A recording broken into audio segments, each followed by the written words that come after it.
My husband got my best friend pregnant with twins. I quietly signed the divorce papers he handed me in front of 50 guests. When he went to his parents' house to celebrate his legacy, his mother turned pale and asked a question that destroyed his world. She asked, "She really has not told you the truth about that yet." Let me know where you are watching from in the comments. Hit like and subscribe if you believe karma never misses an address. My name is Maya. I am 30 years old. My life as a wealth manager taught me one thing: always secure your assets. I never thought the biggest liability in my portfolio would be my husband Darren. The betrayal happened at the Oak Ridge Country Club. We were attending a baby shower for my best friend Kiara. She spared no expense. There were white hydrangeas, crystal flutes, and a string quartet. Everyone was there celebrating the arrival of Kiara's twin boys. I spent 3 years funding Darren's failing tech startup while carrying the burden of being the barren wife in his family's eyes. His mother Helen never let me forget it. Every Thanksgiving she asked loudly when I was going to give her son a legacy. I swallowed that pain to protect Darren. I kept his secrets, funded his dreams, and smiled through the disrespect. Today, the truth was going to cost him everything. I was standing near the gift table when the quartet stopped playing. Darren stepped into the center of the room, tapping his fork against his glass. The clinking commanded the attention of the wealthy guests. I smiled, assuming he was going to give a heartwarming toast. Instead, he reached into his jacket, pulled out a manila folder, and walked directly toward me. The room fell into an expectant silence. Darren stopped 2 feet away. His chest was puffed out, a look of arrogance plastered across his face. He shoved the folder into my hands. I looked down, reading the bold print on the front page: Petition for Dissolution of Marriage. I stared at the dark ink, the room spinning beneath my feet. Before I could process the humiliation, Darren turned to address the crowd. His voice boomed across the ballroom. "I want to thank you all for coming today," Darren announced, wrapping his arm around Kiara's waist. Kiara leaned into him, her hands resting on her swollen belly. "Today is not just about celebrating these twins. It is about celebrating my legacy. For years I have been trapped in a marriage with a woman who cannot give me what a real man needs." He looked me up and down with disgust. "Kiara is giving me the 2 sons you never could, so I am freeing myself. I need a real family, and I need our house to raise my boys." The gasps from the guests echoed off the vaulted ceilings. Darren's mother Helen stood near the buffet table wearing a triumphant smile. She nodded in approval, unfazed by her son's public cruelty. Kiara stepped forward, moving out from under Darren's arm. The girl I shared a dorm room with smirked at me with pure malice. "I always told you back in college that I would win in the end," Kiara whispered. "You thought your salary made you better than me. But a man does not care about your bank account. He needs a real woman to give him heirs, not a spreadsheet-obsessed wealth manager whose womb is as empty as her heart." Any other woman might have broken down right there. But I am a risk analyst. When an asset becomes a toxic liability, you liquidate it immediately without emotion. I calmly opened my handbag and pulled out my custom pen. The gold felt cool and solid in my grip. I flipped the folder open, resting it on the gift table, and signed my name on the dotted line with deliberate strokes. Darren watched me, a flicker of confusion breaking through his arrogant facade. He expected me to shatter into pieces. Instead, I closed the folder, handed it back to him, and smoothly slid the diamond ring off my left hand. "Congratulations on your brand new legacy, Darren," I said, my voice carrying clearly across the silent room. I dropped the heavy diamond directly into his champagne glass. The liquid splashed over the rim, staining his custom shirt. "Keep the ring. You are going to need the cash very soon." I turned on my heel and began walking toward the double doors of the ballroom. I kept my head held high, refusing to give anyone the satisfaction of seeing me run. As I reached the exit, I heard the club manager cautiously approach Darren. "Excuse me, sir," the manager said politely, holding out a black leather checkbook.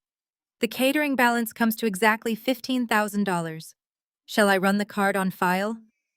"Run it," Darren said loudly, trying to reclaim his alpha male image. It is the joint black card. I paused right at the doorway, resting my hand on the heavy brass handle.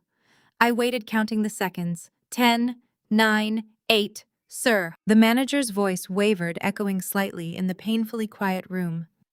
I am sorry, but this card has been declined. Darren scoffed, his face flushing a deep red. That is impossible. Try it again. I slowly turned around, a genuine smile spreading across my face. I looked past the sea of shocked guests right into Darren's panicked eyes. I forgot to mention I called out, my voice dripping with cold satisfaction. That account is tied to a trust fund I manage. I froze it this morning. Go ahead and pay for your own legacy. Before he could utter a single word of protest, I pushed the heavy doors open and stepped out into the bright California sun, leaving him trapped in a financial nightmare he could not afford to escape. This was just the beginning. The true punishment for their betrayal was still coming. Darren's face contorted into pure rage. He lunged toward me. You cannot do this, Maya. Unfreeze that account right now. You are making a scene. He grabbed my forearm to drag me away from the doors. I looked down at his hand, then back up to his eyes. My voice was dangerously calm. Remove your hand from my body before I have the security demonstrate how gravity works on the front steps. Darren yanked his hand back. He glanced at the manager, who was holding the declined credit card. The illusion of the powerful tech CEO was dissolving in real time. For 3 years, I smiled politely at these dinners while you pitched your app to anyone who would listen. I paid the developers. I covered the server costs. I bought those custom suits you wear to play pretend. You spent the last 36 months playing Startup King on my dime. The game is over. Kiara pushed through the crowd, resting her hands aggressively on her swollen belly. She glared at me, trying to muster an air of authority. You are just bitter because you are drying up. Darren is the father of my children now. His money is my money. We need those funds for the nursery. You cannot just cut off the father of my sons. I let out a sharp laugh. Oh, Kiara, you should have checked his bank statements before you stopped taking your birth control. Darren does not have any money. He has an allowance I just revoked. You wanted him so badly. Congratulations. You won a broke man with a failing business and a taste for luxury he can no longer afford. I hope those twin boys like tap water and generic diapers because the champagne fountain just dried up. The murmurs grew louder. Phones were out. People were texting. The social execution was complete. But before Darren could humiliate himself further, his mother shoved her way to the front. Helen was vibrating with indignation. Her perfectly pressed suit practically bristled with rage. She snatched the declined black card from the manager and threw it onto a tray. She pulled out her own checkbook. Her hands were shaking with fury, but she maintained her rigid posture. I will handle this bill, Helen announced loudly, making sure the room heard her. She shot a vicious glare at me. My son does not need a dime from a vindictive, barren woman. We are a family of proud, successful black men and women. We take care of our own. She scribbled $15,000 on the check, tore it out, and shoved it against the manager. The manager gave a stiff nod and scurried away. Helen then turned her full attention to me. She stepped into my personal space, her expensive perfume suffocating the air between us. I always knew you were a mistake, Helen spat. You come from nothing. You have no pedigree. You have no class. I told Darren not to marry a girl from a public school background who prioritizes her career over building a family. A true woman values her children, and you are bankrupt. You tried to buy my son because you knew you could never give him what he truly needed. But God always corrects a mistake. Kiara is giving this family 2 beautiful boys to carry on the family name. I stared at Helen, letting her venom wash over me. You finished, Helen? No, I am not finished, Helen snapped. Since you want to act like a savage and cut my son off in front of our community, you can consider yourself officially removed from this family. I want you out of that Beverly Hills house tonight. Pack your cheap bags, take your spreadsheets, and vacate the premises by midnight. Darren and Kiara are moving in. The real mother of this family needs a proper home to rest and prepare for her delivery. Leave the keys on the kitchen island. Darren straightened his posture, emboldened by his mother. You heard her, Maya. Get your stuff out of my house. I will be bringing Kiara over later tonight. Do not be there when we arrive. I looked at Darren, then at Kiara, who was smiling triumphantly, and finally at Helen, who looked like she had just won a war.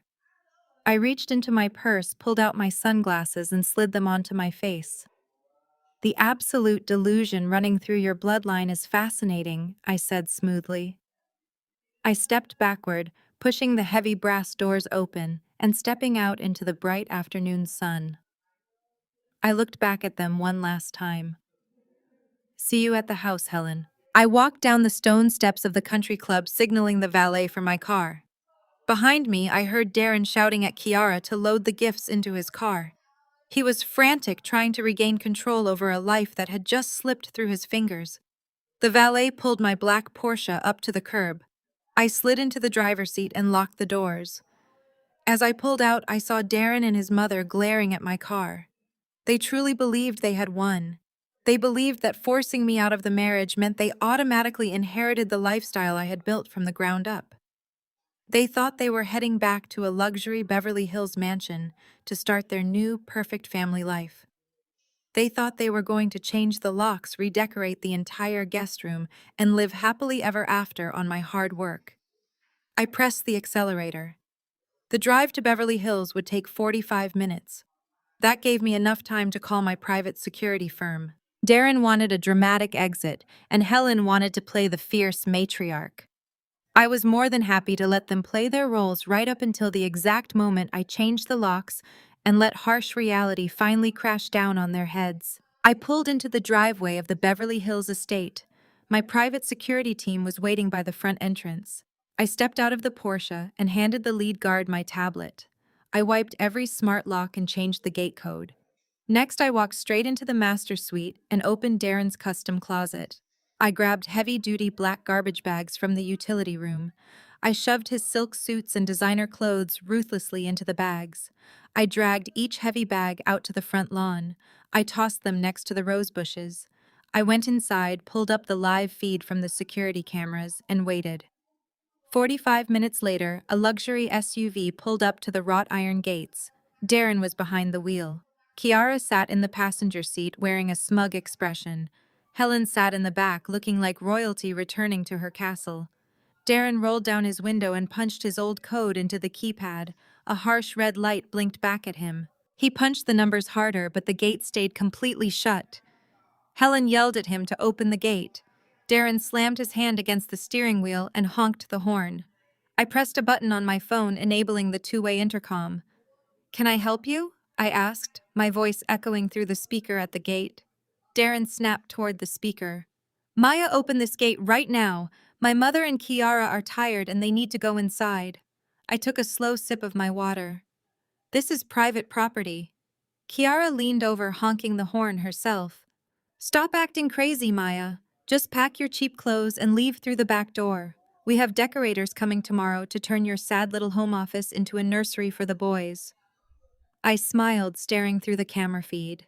"You are going to need those decorators for whatever basement you live in tonight, Kiara. Now step away from my gate before I consider you trespassers." Darren threw the SUV into park and leaped out. He stormed up to the wrought iron bars, shaking them violently. He looked past the gate and suddenly froze. His eyes locked onto the black garbage bags piled on the front lawn. The expensive fabric of a custom suit was spilling out of a torn bag. "Are those my clothes?" Darren screamed, his voice cracking with panic. "Did you put my thousands of dollars worth of custom suits in trash bags on the lawn? You are out of your mind, Maya. I am calling the police. You cannot illegally evict me from my own marital home." "Please do, Darren. I would love to chat with the authorities." Helen scrambled out of the car. She yelled through the bars, threatening to have me arrested. I simply waited. 2 police cruisers arrived. 2 officers stepped out, approaching Darren. He immediately played the victim, pointing to Kiara's pregnant belly, claiming I was endangering his growing family. "Please open the gate so we can resolve this domestic dispute," one officer announced. I walked down the driveway, meeting the officers with complete composure. "Good afternoon, officers," I said politely. There is no domestic dispute here. I am simply dealing with trespassers who refuse to leave my property. Darren scoffed, taking a step toward me. The officers put a hand up to stop him. This is a marital home, one officer explained to me.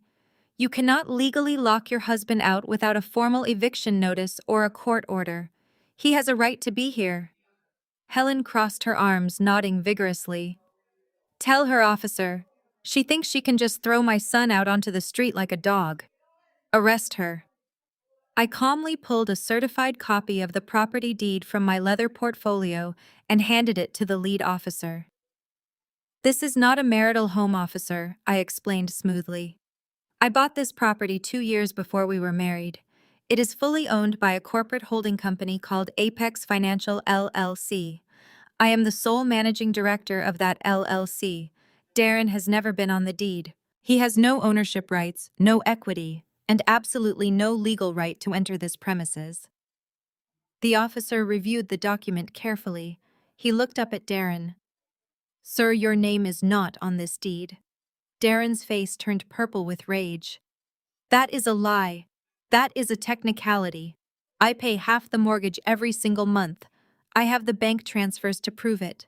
I put my hard-earned money from my tech startup into this house. I have equity. I chuckled softly, pulling out a second document. It was a forensic accounting sheet. I handed it to the officer. Darren, you really should have read the paperwork you signed when you played CEO. Yes, Darren transferred money every month, but it was not from revenue. His startup never made a single dime. I turned to face Darren, Kiara, and Helen, making sure they heard every single word clearly.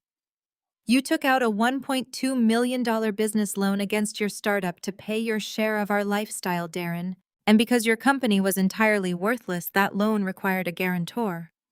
I underwrote that loan as your risk analyst using my corporate accounts as collateral. You have not been paying a mortgage. You have been drawing down a massive debt. You do not own a single brick of this house. You own $1.2 million in corporate debt.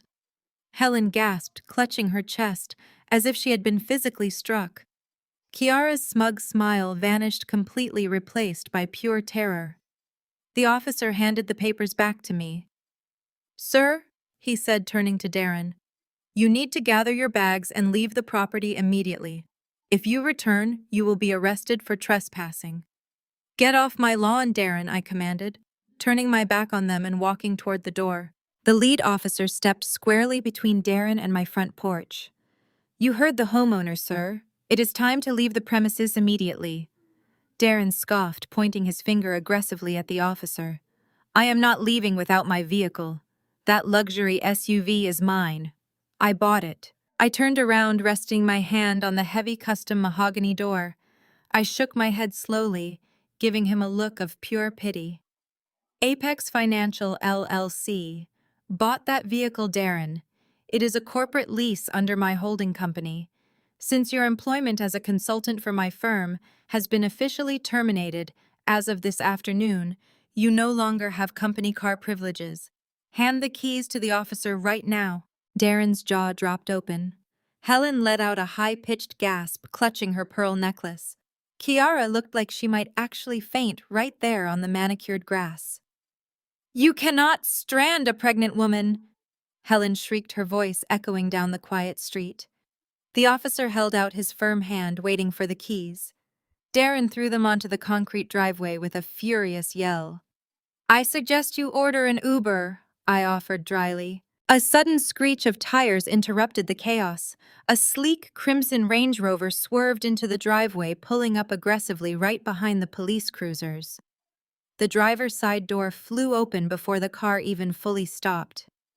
My older sister Tasha marched out. Tasha had built a massive real estate empire from scratch, and she possessed a fiery temper that could level entire buildings. Trailing slowly behind her was Caleb. Caleb was Tasha's white husband. He was a smooth-talking man with a perfectly styled beard and zero actual ambition. He spent his days managing his golf handicap and swiping Tasha's platinum credit cards for his completely fabricated investment projects. He was a textbook grifter, living entirely off my sister's hard-earned wealth. He convinced her he was a brilliant venture capitalist, but his only successful venture was marrying Tasha. I always kept a close eye on his spending, but I never imagined his deceit would cross into my personal life. Right now, Caleb looked like a man walking straight to his own execution. He kept tugging nervously at his expensive linen collar, sweat beading heavily on his pale forehead. Tasha ignored the police officers and walked straight up to Darren. She shoved her manicured finger hard into his chest, forcing him to step back. "I got your pathetic little text message, you spineless coward," Tasha yelled. "You think you can publicly humiliate my sister at a country club and then walk into her house to play house with this cheap homewrecker?" Darren stumbled backward, swatting her hand away. "Keep your crazy sister away from me, Maya." Helen stepped forward, raising her chin defensively. "Do not speak to my son that way. You people have absolutely no class." Tasha let out a loud, mocking laugh that cut through the tension. "Class, Helen. Your son has been living on a corporate allowance while sleeping with his wife's best friend.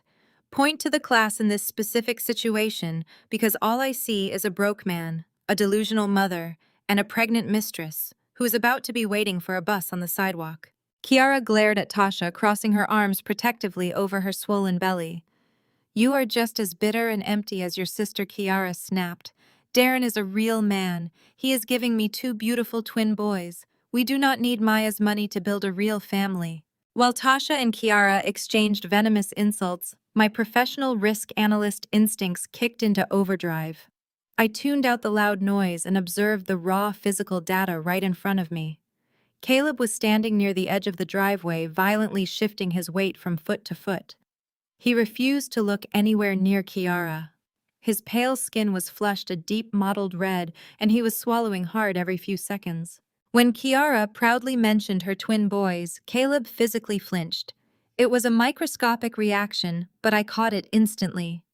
I shifted my analytical gaze to Kiara. She was putting up a very brave front, but her eyes kept darting nervously toward Caleb. She was intentionally positioning her body so she did not have to face my white brother-in-law directly. My mind rapidly processed the variables. Kiara taking frequent weekend trips to real estate seminars last year. Caleb supposedly scouting new property developments in the exact same cities at the exact same times. The timeline matched perfectly. The sheer statistical probability of this betrayal was staggering, but the behavioral evidence standing on my driveway was absolutely undeniable. A black sedan pulled up to the curb outside the heavy iron gates. Darren's Uber had finally arrived. The police officers immediately gestured for the 3 trespassers to move toward the street. "Grab your trash bags and get out," Tasha yelled, gesturing wildly to the crumpled plastic bags full of custom suits scattered on the lawn. Darren snatched 2 of the heavy bags, hauling them awkwardly over his shoulder. He glared at me with pure, unadulterated hatred as he walked backward toward the waiting car. "You can keep this stupid house," Maya, Darren screamed, his voice cracking with rage. "You can keep your little trust funds and your spreadsheets. I am the real winner here. Kiara is giving me 2 boys. My legacy is secured. My bloodline is all that matters, and you could never give me that." Helen had been glaring intensely at Kiara's belly the entire time. She stopped walking entirely. She looked at Darren, then turned her sharp gaze slowly back to Kiara. Helen knew something. As a woman obsessed with genetics, bloodlines, and family secrets, Helen clearly held a piece of the puzzle that was currently destroying her reality. Helen's haughty, arrogant expression vanished completely into thin air. The color drained entirely from her face, leaving her looking ashen and deeply terrified. She dropped her designer purse onto the concrete driveway. She grabbed Darren's arm with a grip so tight her knuckles turned stark white. Darren tried to shake her off, but Helen held on, digging her manicured nails into his suit sleeve. Her voice trembled violently as she looked from Kiara's round belly to Caleb's sweating face, and finally up to her son. Darren, Helen gasped her breath, catching painfully in her throat. "Darren, 2 boys." Darren yanked his arm out of his mother's vice-like grip. He shot a nervous glance at the police officers and shoved Helen toward the waiting car. He ignored her panicked question entirely. He was too consumed by his own bruised ego to notice the absolute terror radiating from his mother. He grabbed Kiara by the waist, pushing her into the back seat before slamming the door shut. The sedan sped away from my pristine driveway, leaving a cloud of exhaust in its wake. I would find out exactly how the rest of their miserable evening unfolded later that week. The details were too explosive to remain hidden for long. Their grand retreat was a spectacular downgrade. They did not head to a luxury penthouse or a five-star resort. Darren had no access to corporate funds, and his personal credit cards were maxed out. Instead, the three of them were forced to retreat to Helen's cramped, damp basement apartment in the valley. Helen loved to project an image of generational wealth to her country club friends, but the reality was far less glamorous. She had reverse mortgaged her property twice, just to afford her designer handbags, leaving her to live in the poorly ventilated lower unit of a duplex. The air in the basement smelled faintly of mildew and cheap air freshener. Darren paced the scuffed linoleum floor, furiously dialing his incompetent lawyers. Kiara sat at the tiny, wobbly dining table, completely oblivious to the financial ruin surrounding them. She was still operating under the delusion that Darren was a tech mogul who had simply encountered a minor legal hiccup. She believed my Beverly Hills mansion would eventually be handed over to her by a judge. Helen stood at the kitchen counter plating a meager dinner of frozen lasagna. Her hands trembled so violently she could barely hold the serving spatula. She kept shooting terrified sideways glances at Kiara's stomach. Kiara, oblivious to the suffocating tension, rubbed her swollen belly with a smug, satisfied smile. She patted the cheap vinyl chair next to her, gesturing for Darren to sit down. "Stop pacing, baby," Kiara cooed. "Everything is going to be fine. Maya is just throwing a temper tantrum because she knows she lost. Once the twins get here, she will be nothing but a distant memory." Darren sighed heavily, running a hand over his face. He sat down next to her, eager to have his fragile ego stroked. "I went to the doctor for the ultrasound today," Kiara announced loudly, making sure Helen could hear her from the kitchenette. "The doctor said the boys are measuring in the 90th percentile. They are huge, Darren. They are going to be strong and athletic just like their father." Darren puffed out his chest, his arrogant smirk slowly returning to his face. "Is that right?" "Absolutely," Kiara gushed, leaning into his shoulder. She cast a condescending look toward Helen. "You know, Helen, you should be proud. Your son has incredibly potent genes." Maya tried for years and failed, but it barely took any time for Darren to give me exactly what I wanted. He is a real man. The bloodline is incredibly strong. The sound of heavy metal crashing against the floor stopped the conversation dead. Helen had dropped her fork. It clattered loudly against the cheap tile. She stood frozen, staring at Kiara with wide, unblinking eyes. Her face was entirely drained of color, making her look ghostly and hollow. "Mom," Darren asked, his brow furrowing. "What is wrong with you?"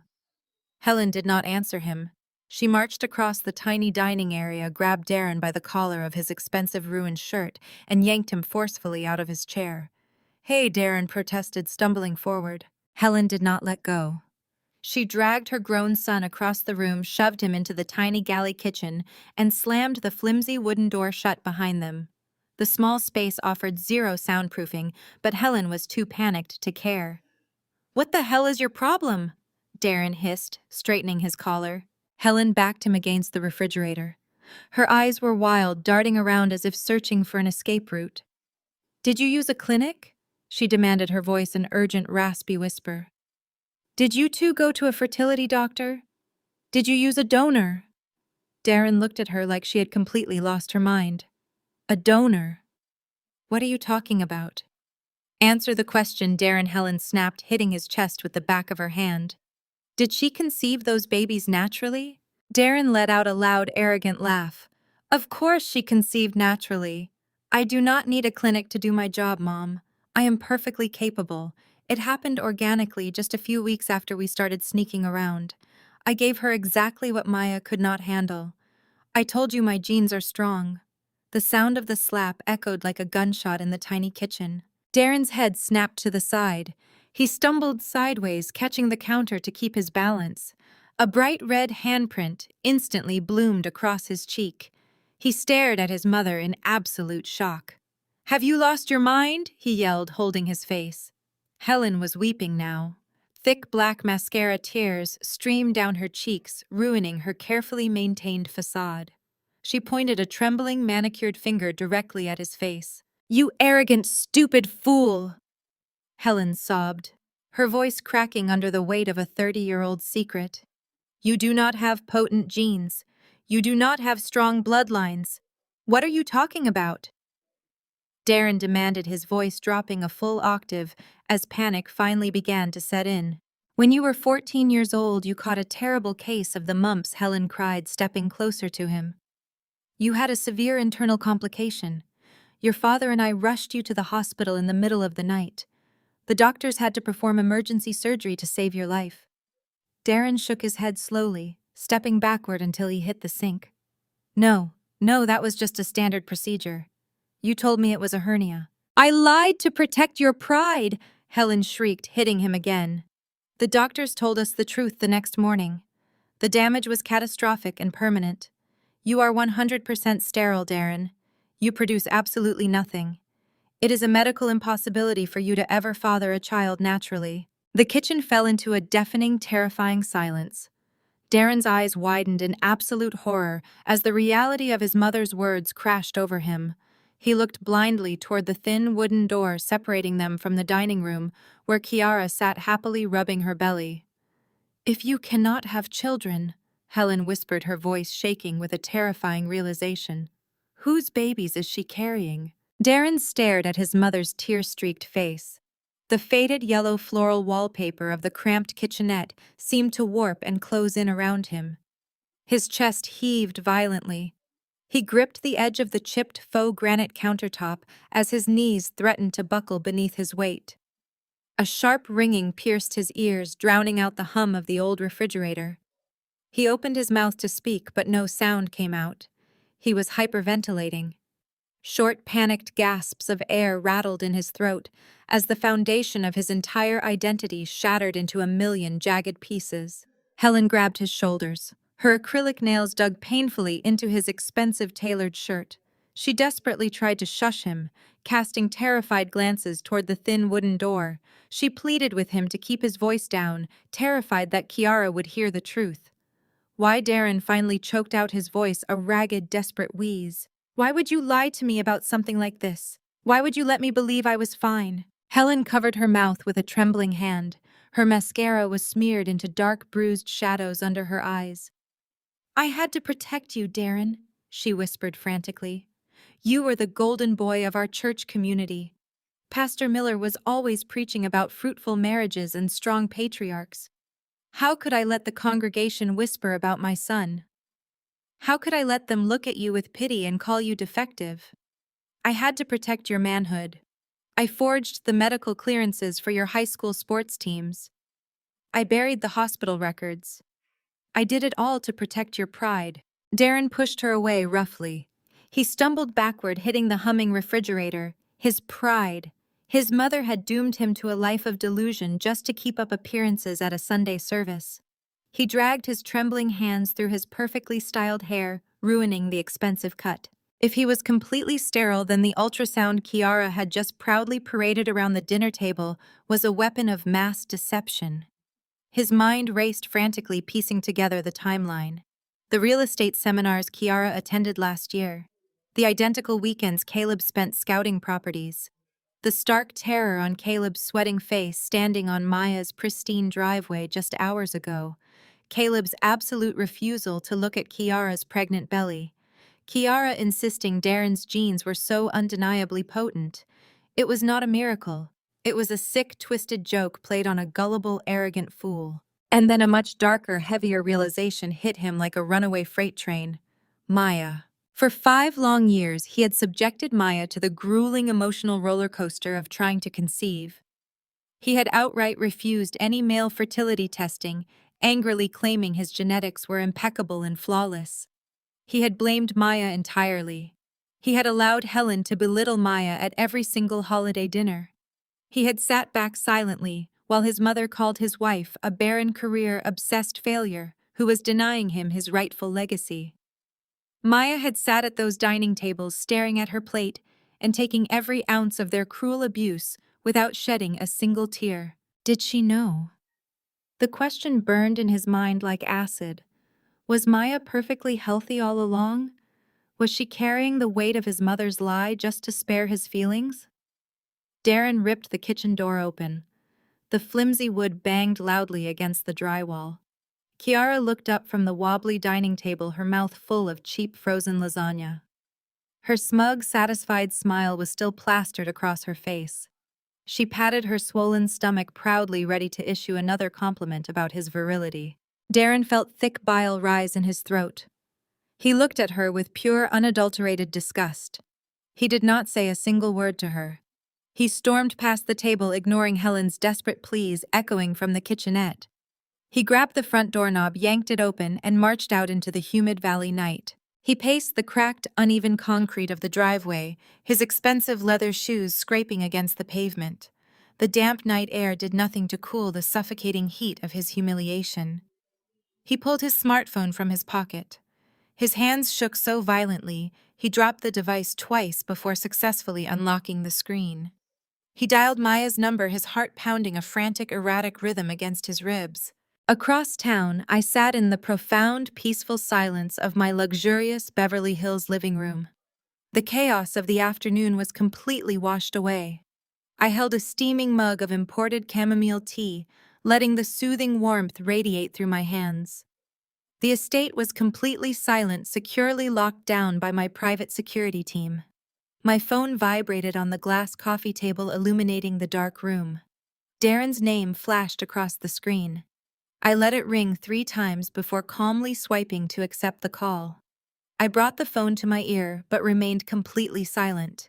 "Did you know?" Darren screamed into the receiver. His voice was a hysterical, high-pitched shriek, stripping away every ounce of the suave tech CEO persona he had carefully cultivated. "Did you know I was sterile, Maya? Tell me the truth right now." I took a slow, deliberate sip of my chamomile tea. The silence stretched between us, thick and heavy. I could hear his ragged, panicked breathing echoing through the phone.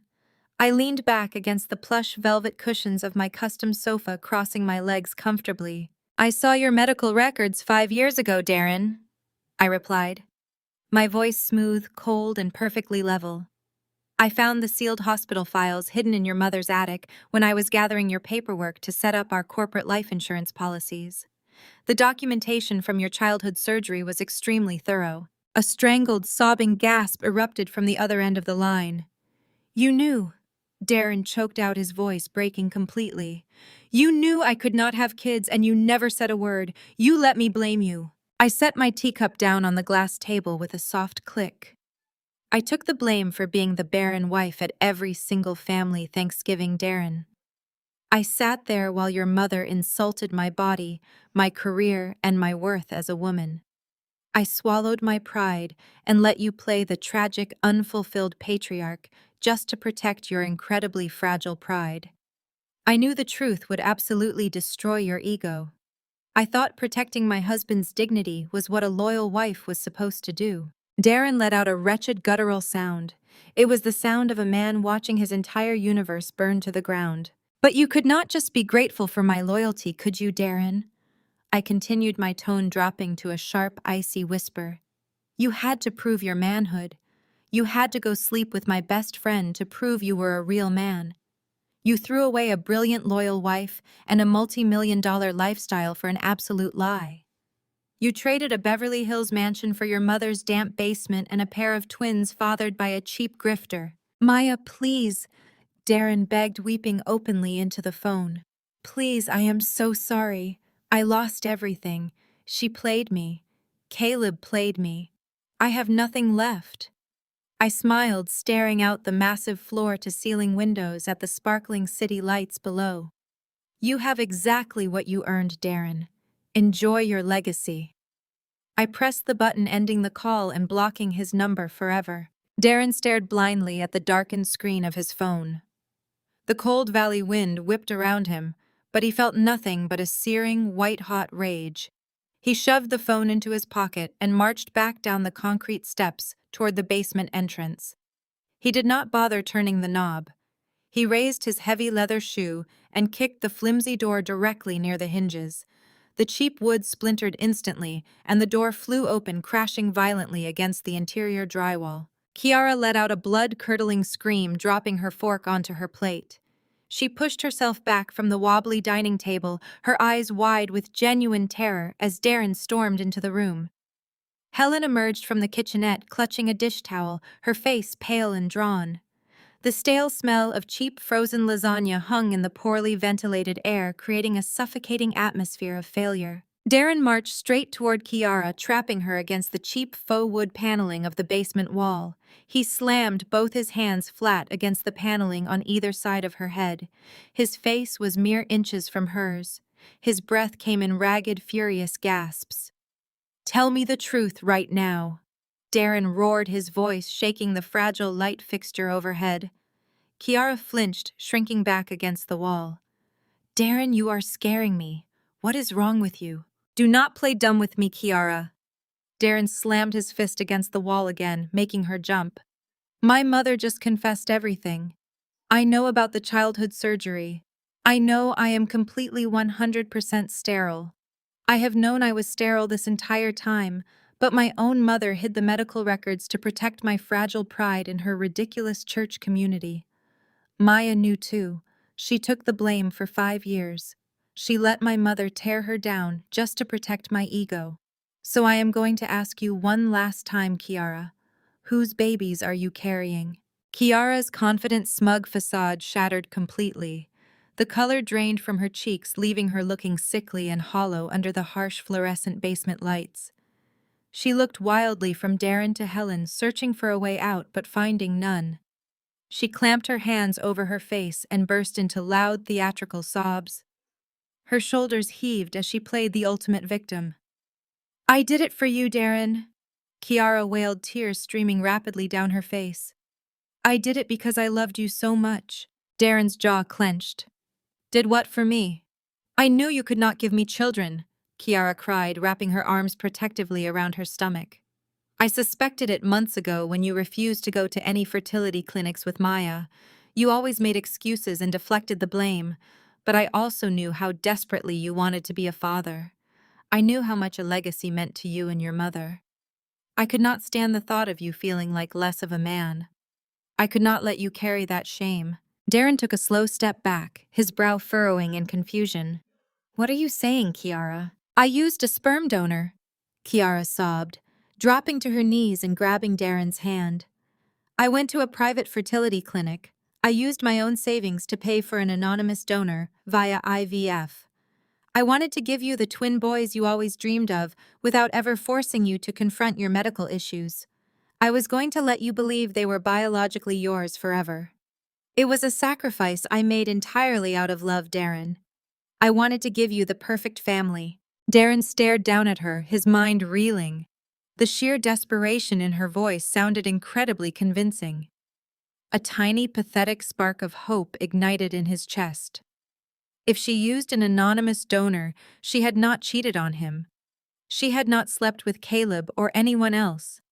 She had simply taken extreme, misguided measures to give him what he wanted. It was insane, but it preserved a tiny shred of his shattered ego. Maybe Maya was wrong. Maybe his paranoid conclusion about Caleb sweating on the driveway was completely incorrect. Darren looked at Kiara's tear-streaked face, feeling a sudden surge of agonizing conflict. He desperately wanted to believe this beautiful lie. He wanted to believe she was a devoted martyr rather than a calculating mistress. "Liar!" Helen screamed, stepping forward and pointing a trembling finger at Kiara. "You absolute lying snake!" Darren turned to his mother. "Mom, stop it. She is explaining what happened." "Do not be a naive idiot, Darren." Helen spat, her voice sharp and venomous. "Do you have any idea how much a private IVF cycle costs? It costs tens of thousands of dollars just for one single attempt. Using premium donor material costs even more. Look around you, Darren. You two are flat broke. You have been living off Maya's corporate accounts and spending your allowance on expensive dinners and luxury cars. Kiara does not even have a real career. She sells essential oils on the internet.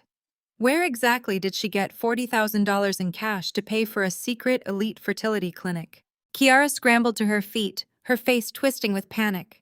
I took out loans, Helen. I borrowed the money. I used credit cards. You do not know anything about my personal finances. Show him the clinic receipts right now, Helen demanded, crossing her arms over her chest. Show my son the medical invoices.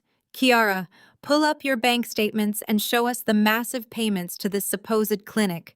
Show us the doctor's name and the donor profiles right this second. Kiara backed away, shaking her head frantically. I do not have them on me. They are digital. My phone is completely dead. Stop attacking a pregnant woman, Helen. You are stressing the babies. Darren stood frozen between them, the fragile spark of hope rapidly dying in his chest. Helen's ruthless logic was entirely flawless. Kiara had been hounding him for a new designer purse just last month, claiming her credit was completely maxed out. There was absolutely no way she funded a secret premium IVF cycle on her own. The story was unraveling at lightning speed. Just as Darren opened his mouth to demand the absolute truth, his smartphone chimed loudly from his pocket. The sharp notification tone pierced the heavy, tense basement air. Darren pulled the phone out. The screen illuminated, displaying a new incoming message from an unknown number. He swiped the screen open, his thumb trembling violently.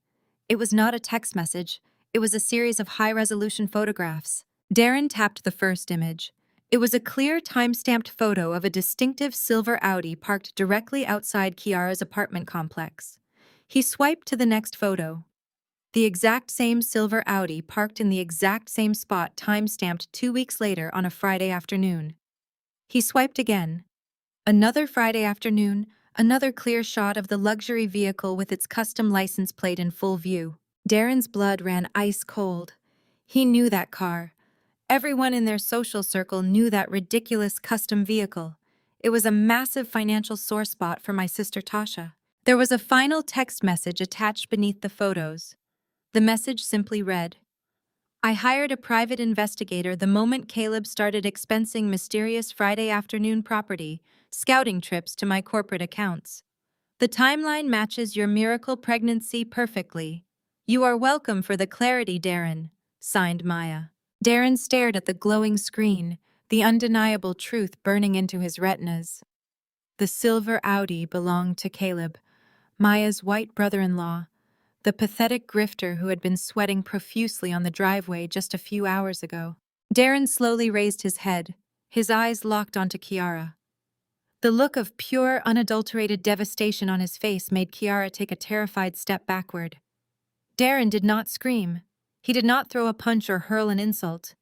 The sheer magnitude of the betrayal was too massive for his brain to process all at once. His sterile diagnosis, his mother's lifelong deception, and his pregnant mistress sleeping with my grifter brother-in-law had completely overloaded his system. So Darren did the only thing a true narcissist could do when backed into a corner. He compartmentalized. He turned on his heel and walked out of that damp basement, leaving Kiara weeping and his mother shouting his name. He completely shut off his personal life. He had to focus entirely on survival. He knew he was dangling over a financial cliff. He was $1.2 million in debt. His tech startup was bleeding cash, and I was the sole underwriter holding his entire professional world together. If I pulled my corporate backing, he would be bankrupt by Friday. Darren decided he needed to strike first. He needed to spin a narrative that I was an emotional, vindictive ex-wife trying to ruin his business out of pure jealousy. If he could convince his angel investors to vote me out as the primary financial guarantor, he could restructure the debt and maintain control of his company. The very next morning, Darren called an emergency board meeting at his sleek downtown corporate office. He stood at the head of the massive mahogany conference table, wearing his only remaining clean suit. He projected a pie chart onto the glass screen, sweating profusely as he addressed his 3 primary investors. Marcus, David, and Sarah were serious, heavy-hitting venture capitalists who did not tolerate nonsense. Darren cleared his throat, tugging at his collar. As you all know, I am currently going through a very bitter separation. He began, pitching his voice to sound weary but resolute. My wife Maya is unfortunately letting her personal emotions cloud her professional judgment. She is threatening to withdraw her firm's underwriting support to punish me. I am calling for an emergency vote to officially remove her as our risk analyst and primary guarantor. We need to sever ties immediately to protect the integrity of this startup. David frowned, tapping his expensive pen against his notepad. If we remove Maya's firm, who is backing the $1.2 million liability, Darren, we certainly are not absorbing that risk. Darren forced a confident smile. I have several other financial groups ready to step in. But first we need to vote her out. The heavy frosted glass doors of the boardroom swung open with a loud, definitive click. I stepped into the room wearing a razor-sharp tailored navy blue power suit and crimson stiletto heels. I carried a thick leather portfolio and possessed the absolute calm of a predator who had already won the hunt. Darren's confident smile instantly evaporated. He gripped the edges of the podium, his knuckles turning stark white. You cannot be in here, Maya. Darren snapped, his voice cracking slightly. This is a closed executive board meeting. Security will escort you out. I ignored him completely. I walked straight past his podium and took a seat directly across from Sarah, the lead investor. As the primary underwriter holding the collateral for your entire operation, I have a permanent legal right to attend any board meeting, Darren, I stated smoothly, opening my portfolio. And considering the severity of what I am about to show this board, you should probably sit down before you fall down. Darren marched towards me, his face flushed with panic. I am the CEO of this company. I demand you leave this room immediately. Sit down, Darren. Sarah commanded, her voice cracking like a whip. Let the woman speak. Darren froze, swallowing hard before awkwardly sinking into the nearest chair. I stood up, pulled a small flash drive from my pocket and plugged it directly into the main projector console. I completely bypassed Darren's presentation and pulled up my own meticulously organized spreadsheet. I am not here because of a bitter separation, I announced, addressing the three investors directly. I am here as your risk analyst. Over the last 48 hours, I conducted a forensic audit of this company's accounts for the third and fourth quarters. Darren has been telling you that the startup is failing due to poor market conditions and slow development. That is a complete fabrication. The company is failing because your CEO has been systematically siphoning funds. Darren is not just mismanaging your money, he is actively embezzling it. Darren jumped up his chair, scraping violently against the floor. That is a lie. That is defamation. I will sue you, Maya. I pressed a button on my presentation clicker. The screen shifted to display a side-by-side comparison. On the left was the company's official expense ledger. On the right were time-stamped photographs from Kiara's public social media accounts. Let us look at line item 42, I said, my voice echoing clearly in the stunned silence of the boardroom. Here we have a corporate expense listed as strategic external consulting for exactly $14,500.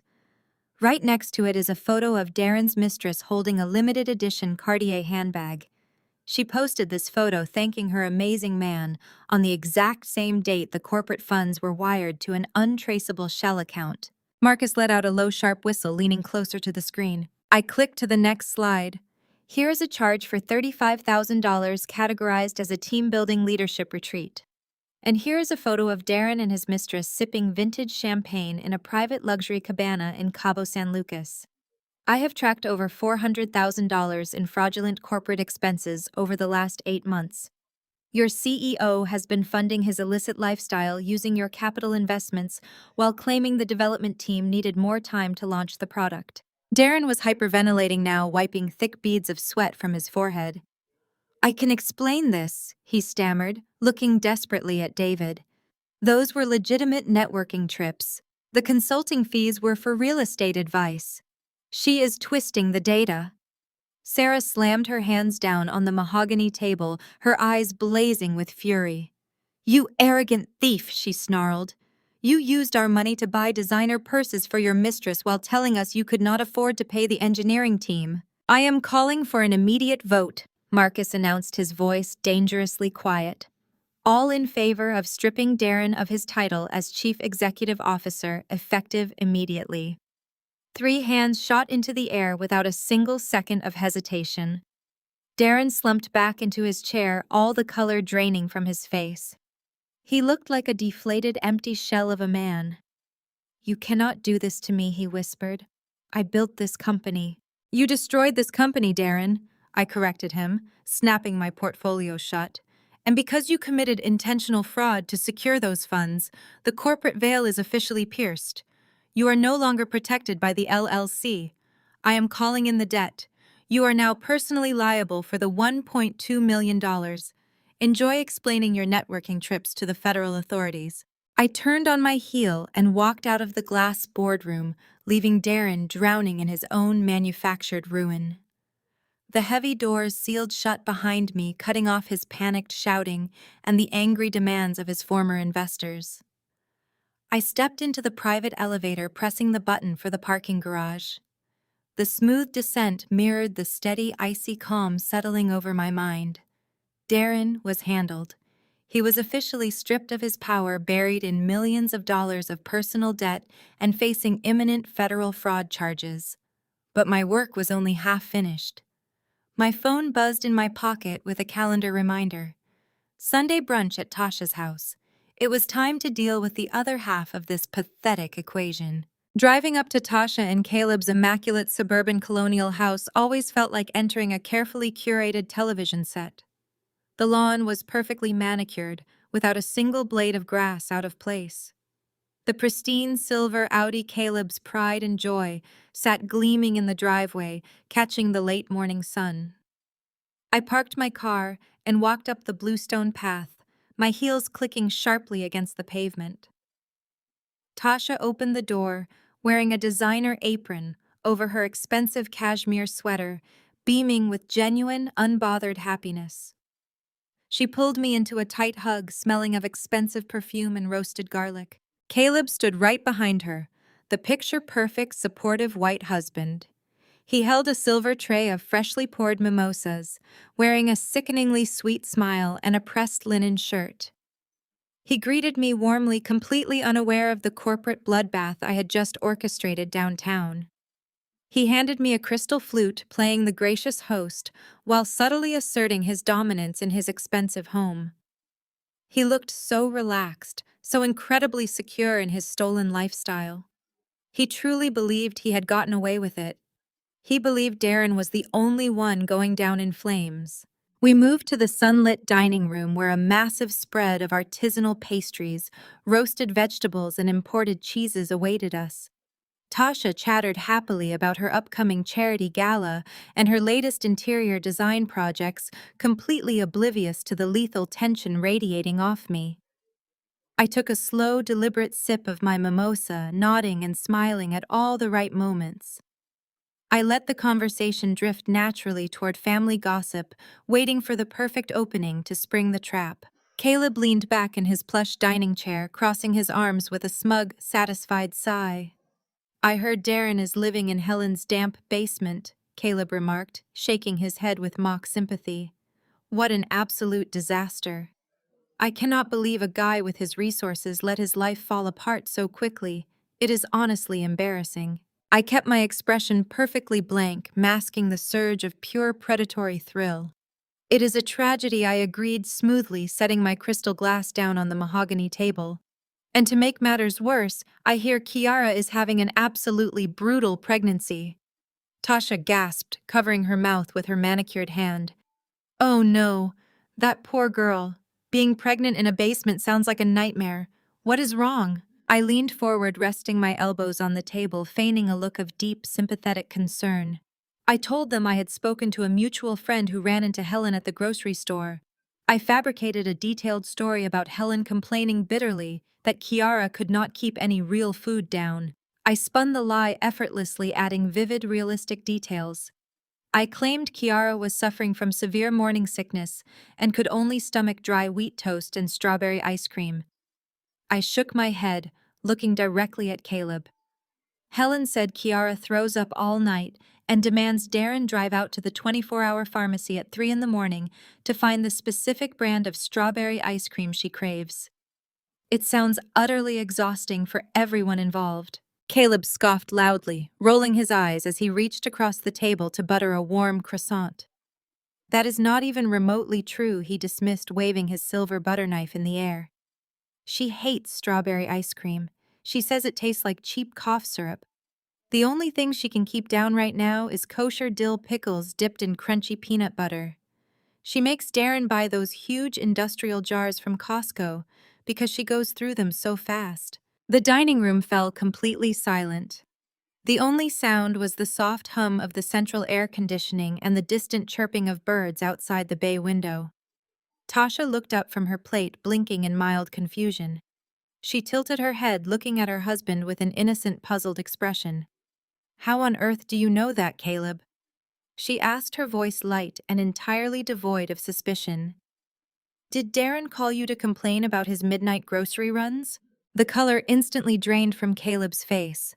The silver butter knife slipped from his trembling fingers, clattering loudly against his fine china plate. He froze, completely paralyzed.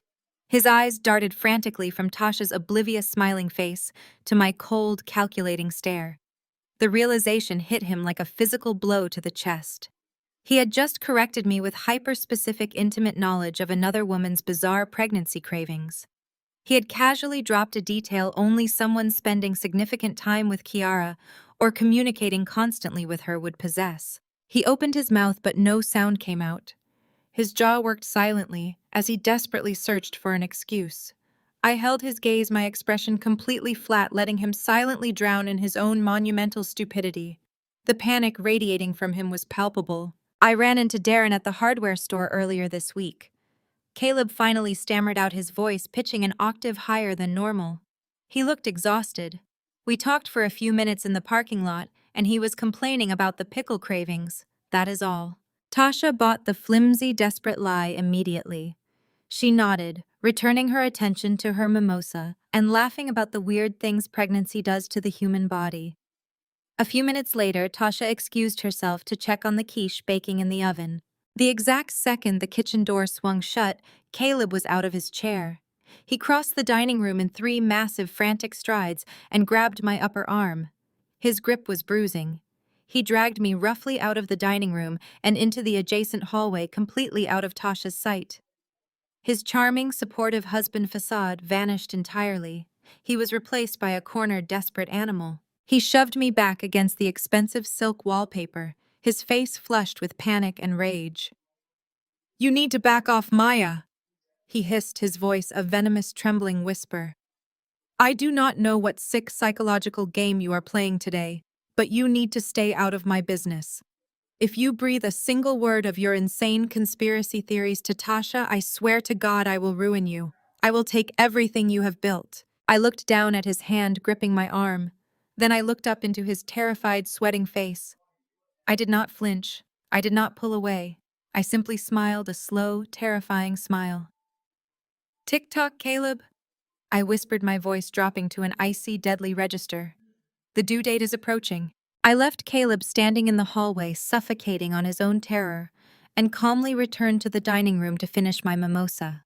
I kissed Tasha on the cheek, complimented her quiche, and drove away from their pristine suburban lie. 48 hours later, the immaculate silence of my executive suite was violently interrupted. I was reviewing the final liquidation assets for Darren's bankrupt startup when my desk intercom buzzed sharply. My executive assistant, Chloe, sounded panicked. She informed me that a frantic woman claiming to be my mother-in-law was screaming at the lobby receptionists. Security was seconds away from calling the police. I smiled, setting my gold pen down on my custom glass desk. I told Chloe to cancel security and escort the woman up to my office. Helen burst through my heavy oak doors like a hurricane of desperation. The woman, who usually prided herself on her immaculate church suits and perfectly coiffed hair, looked entirely unhinged. Her expensive silk blouse was wrinkled. Her makeup was severely smudged beneath her eyes, and her hands shook violently as she clutched her worn leather handbag. She took one look at my sprawling corner office with its panoramic views of the city skyline, and her bravado faltered. The sheer scale of my corporate power was suddenly very real and very intimidating. "Maya, you have to stop this." Helen gasped, rushing toward my desk. You have to drop the corporate fraud charges immediately. Darren is facing federal prison. The investors are seizing his personal assets. You are completely destroying his life. I leaned back in my ergonomic leather chair, steepling my fingers together. I did not invite her to sit. I let her stand there trembling in front of my desk like a reprimanded subordinate. Darren destroyed his own life. Helen, I replied, my voice perfectly level and devoid of any emotion. He embezzled over $400,000 to buy Cartier bags and luxury vacations for his mistress. I simply provided the investors with the unedited financial truth. Helen slammed her hands flat against my glass desk, leaning over it with desperate, pleading eyes. We are family, Maya, she begged, her voice cracking. We are a strong Black family and we have to stick together. You know how the federal justice system destroys Black men. You cannot hand your own husband over to the authorities like this. Think of our church community. Think of the embarrassment. Pastor Miller preaches about grace and the Lord's forgiveness. You need to find it in your heart to forgive Darren's transgressions. I stared at her, feeling a cold, razor-sharp amusement slice through my chest. The absolute sheer audacity of this woman invoking racial solidarity and religious grace after years of psychological torment was staggering. I stood up slowly, towering over her from across the desk. Do not dare stand in my office and lecture me about Black family solidarity, Helen. My voice was a lethal whisper that made her flinch. You did not care about solidarity 3 years ago at Cousin Sarah's baby shower. Helen swallowed hard, taking a step back. I do not know what you are talking about. Yes, you do, I countered, walking around the edge of the desk to box her in. I remember it perfectly. I had just finished my 3rd grueling round of failed IVF. I was physically exhausted and emotionally shattered, but I still showed up to celebrate Sarah. I bought her an incredibly generous gift from my corporate account. And what did you do, Helen?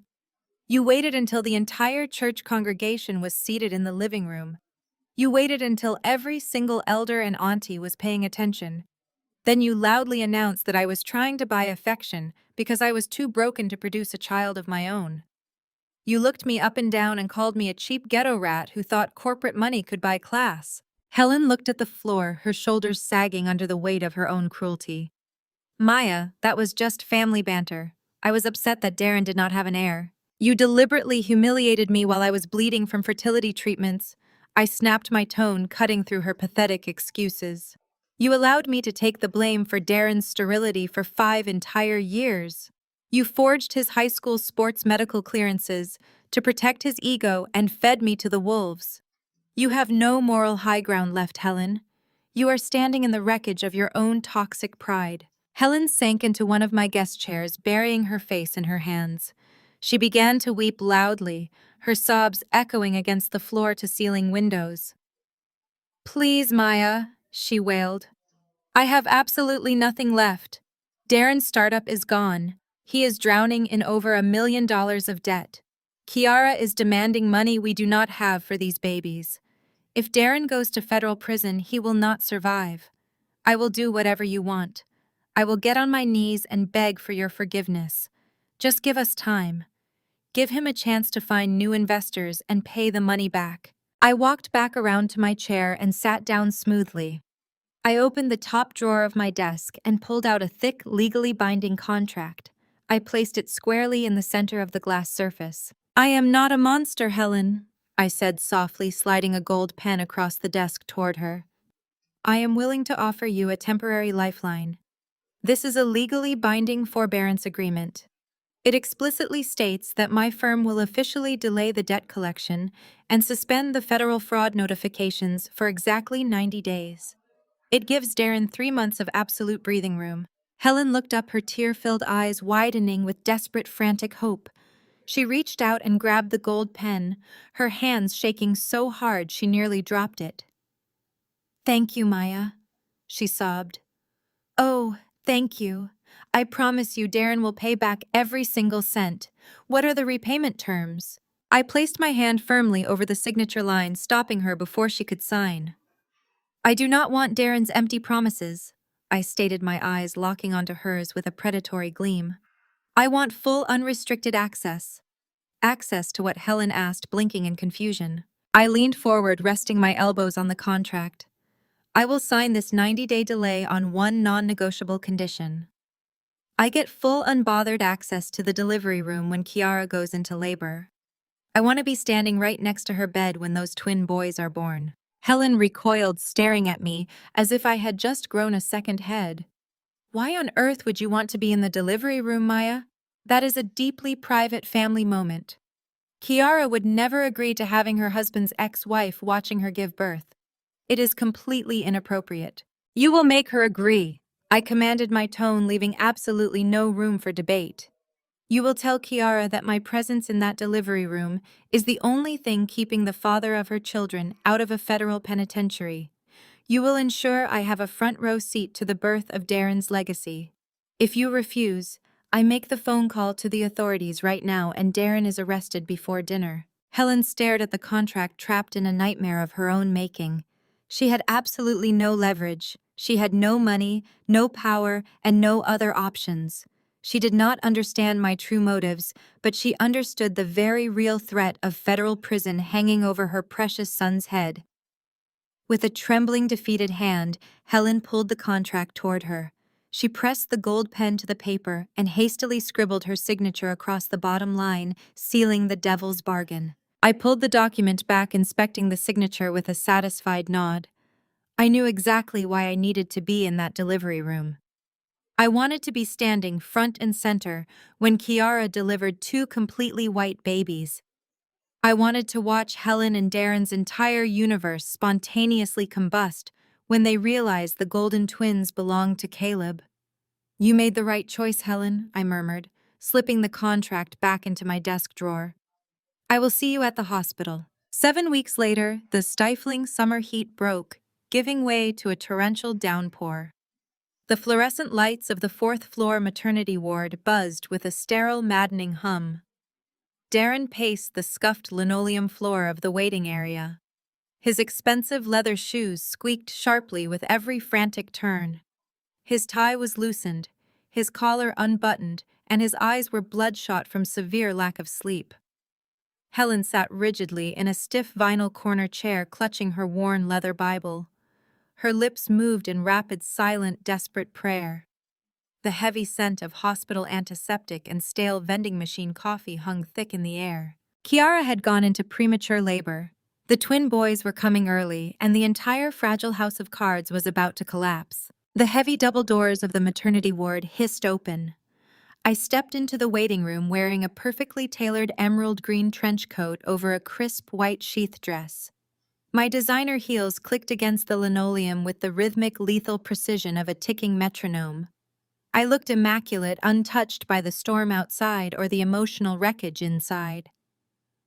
But I did not come alone. I held the door open, allowing my sister Tasha to hurry inside. Tasha was clutching a ridiculous, oversized pastel gift bag filled with organic baby lotions, completely oblivious to the reality of the situation. Right behind her, trailing like a man walking toward an active firing squad, was Caleb. He looked physically ill. His skin was a sickly, translucent gray, and he was sweating entirely through his expensive designer polo shirt. His eyes darted wildly around the sterile room, mapping out the nearest exit signs and stairwells. Darren stopped pacing the moment he saw us. His jaw clenched so tight, a visible muscle ticked violently in his cheek. "What is she doing here?" Darren hissed, pointing a shaking finger directly at Tasha and Caleb. "I told you I did not want an audience, Maya." Helen looked up from her Bible, her eyes wide with sheer panic as she remembered the legally binding contract she had signed in my executive suite. "Maya has every right to be here." Helen choked out, her voice wavering dangerously. "She is generously delaying the corporate debt collection. She is an investor in this family's future, Darren." Darren looked at his mother like she had completely lost her mind, but he lacked the physical and mental energy to fight her. He dragged his hands down his exhausted face and resumed his frantic pacing. He was clinging desperately to the lie Kiara had fed him in that damp basement weeks ago. He repeated the words, "anonymous IVF donor," in his head over and over like a protective mantra.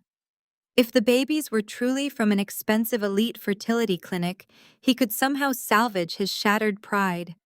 He could play the role of the benevolent patriarch, raising high pedigree children. He needed to hold on to that thin thread of delusion to keep himself from completely unraveling in the middle of a public hospital. A sharp, agonizing scream echoed down the long hallway from Kiara's delivery room. The sound pierced the heavy waiting room doors. Darren flinched, but Caleb physically jumped. Caleb let out a strangled gasp and began pacing the opposite side of the waiting room, walking even faster and more erratically than Darren. Caleb rubbed the back of his neck fiercely, his breathing shallow and rapid. He looked like he was on the verge of a massive cardiac event. Tasha watched her husband with a soft, affectionate smile, completely oblivious to the radioactive truth ticking down in the very same room. "Caleb is just so incredibly empathetic," Tasha whispered to me, leaning close and linking her arm through mine. "He has been an absolute nervous wreck ever since you called us about Kiara going into early labor. He hates hospitals. He is just so highly sensitive to other people's pain." I smiled, taking a slow, deliberate sip from the complimentary water bottle I had grabbed from the lobby. "Yes, Tasha," I murmured, my eyes locked onto Caleb's sweating, terrified profile. "He is incredibly sensitive to this specific situation." Another piercing scream ripped through the hallway, shattering Darren's fragile composure. The anonymous donor lie was a flimsy, pathetic shield against the crushing weight of his masculine insecurities. He could not take the suffocating pressure anymore. The not knowing was eating him alive. He needed absolute, undeniable scientific proof. He needed a concrete weapon in case Kiara was playing him for a fool again. Darren stopped pacing and watched a tired-looking triage nurse exit the double doors holding a stack of medical clipboards. Darren intercepted her before she could reach the safety of the main nurses' station. He backed her smoothly into a quiet, shadowed alcove near the glowing vending machines, deliberately shielding their interaction from the rest of the waiting room. He reached into his tailored suit jacket and pulled out a crisp, thick stack of $50 bills. He grabbed the nurse's wrist and pressed $500 directly into her palm, curling her fingers closed over the cash. "I do not care about standard hospital policy," Darren whispered fiercely, his eyes manic and wild, leaning close to her face. "The exact second those twin boys are out, you take a DNA swab. You completely bypass the mother's consent. I need expedited paternity results the moment they take their first breath, and I am the only person in this building who gets to see that envelope." I watched the nurse's fingers curl tightly around the cash, her eyes darting nervously down the corridor, before she offered a stiff, silent nod and vanished back through the swinging double doors. Darren slumped against the painted cinderblock wall, completely depleted of his usual arrogant energy. He had just spent $500 to buy the very weapon that would ultimately destroy his fragile manufactured reality. I smoothed the lapels of my emerald green trench coat, relishing the sheer beautiful poetry of his impending collapse. He was so terrified of Kiara deceiving him again that he was actively speeding up his own execution. He needed that DNA test to prove the anonymous donor lie, but he had no idea what truth he was actually unearthing. Caleb was faring even worse than Darren. He had retreated to the farthest corner of the waiting room, pretending to read a faded brochure about newborn jaundice. His hands shook so violently the glossy paper rattled against his knuckles. A thick sheen of cold sweat coated his forehead, and his eyes darted frantically toward the glowing red exit sign above the stairwell. He was calculating his escape route, measuring the distance between his current nightmare and the parking garage. Tasha, completely oblivious to the radioactive decay of her marriage, sat calmly flipping through a bridal magazine she had found on a scratched side table. Helen continued her silent, frantic prayers, gripping her worn leather Bible like a physical shield against the coming storm. The stark juxtaposition of their ignorance and their terror was a psychological masterpiece I had orchestrated flawlessly. The piercing, agonizing screams from the delivery room suddenly ceased, replaced by a heavy, pregnant silence that blanketed the entire maternity ward. The quiet was almost more oppressive than the screaming. A few minutes later, the sharp, demanding wail of a newborn sliced through the heavy air, followed almost immediately by a second distinct cry. Darren jerked upright, his spine snapping straight as if he had been physically struck. Helen dropped her Bible, letting it hit the scuffed linoleum floor with a dull, hollow thud. The heavy double doors hissed open, and a tall doctor wearing wrinkled blue scrubs and a reassuring, exhausted smile stepped into the waiting area. "Family of Kiara Washington," the doctor called out, his voice carrying easily across the silent room. Darren stepped forward, his chest heaving with erratic, shallow breaths. "I am the father," Darren announced, his voice cracking pathetically on the final word. The doctor extended his hand, offering a warm, professional shake. "Congratulations, sir. You have 2 healthy baby boys. The delivery was intense and premature, but mother and babies are doing wonderfully under the circumstances. We are cleaning them up right now, but you can come back and see them." Darren nodded vigorously, taking an eager step toward the doors, but I smoothly stepped directly into his path, blocking his exit with my tailored frame. "Why should the father be the only one to welcome the new heirs?" I asked, my voice ringing with a sweet artificial warmth that made the hair on the back of Caleb's neck stand up. "We are all family here. We should all go in and celebrate this magnificent legacy together." Darren glared at me, his eyes narrowing with pure venom. "This is a highly private moment, Maya. You have absolutely no right to be in that room. You do not belong here." I tilted my head, fixing my gaze on Helen, who was still trembling by her plastic chair. "Helen," I murmured softly, keeping my tone conversational, but laced with lethal intent. "Do you remember our agreement? The contract currently sitting in my locked desk drawer explicitly details my full unbothered access to this specific family milestone. Would you like me to make a single phone call and revoke that corporate grace period right now?" Helen's face turned the color of wet ash. She scrambled to her feet, grabbing Darren's arm with a frantic iron grip. Her nails dug into his suit jacket. "Let them come, Darren," she hissed, her voice laced with pure, unadulterated panic.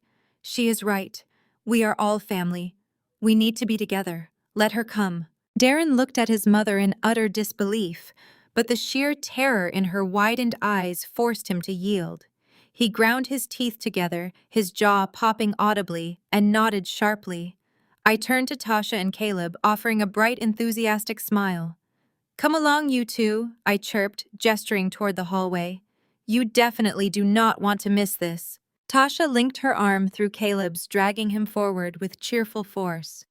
Caleb looked like he was marching toward a medieval guillotine. His feet dragged heavily against the floor, his breathing loud and ragged. The short walk down the sterile, brightly lit hallway felt like an excruciatingly slow funeral procession.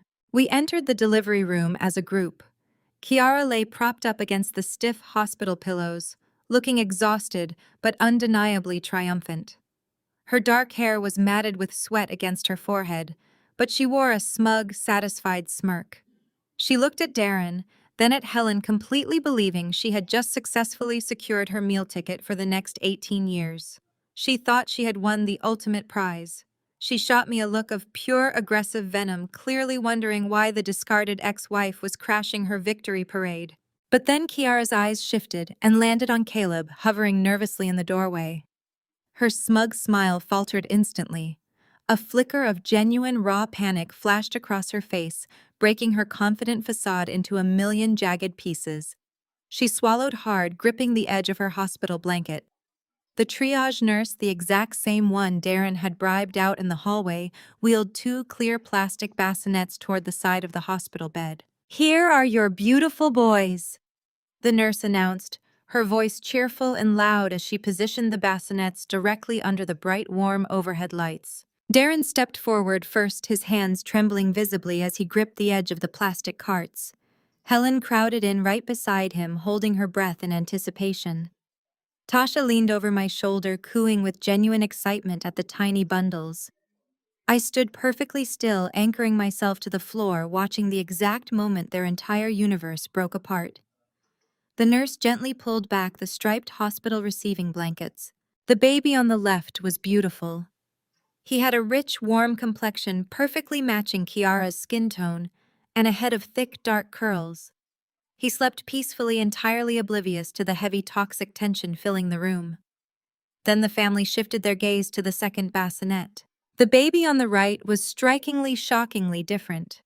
He was incredibly light-skinned with a prominent shock of straight, fine blonde hair.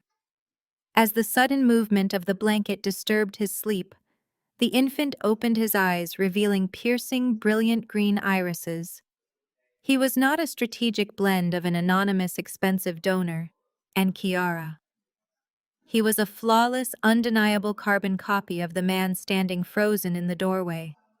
He was Caleb's exact genetic replica, down to the precise shape of his pale brow and the distinct curve of his jawline.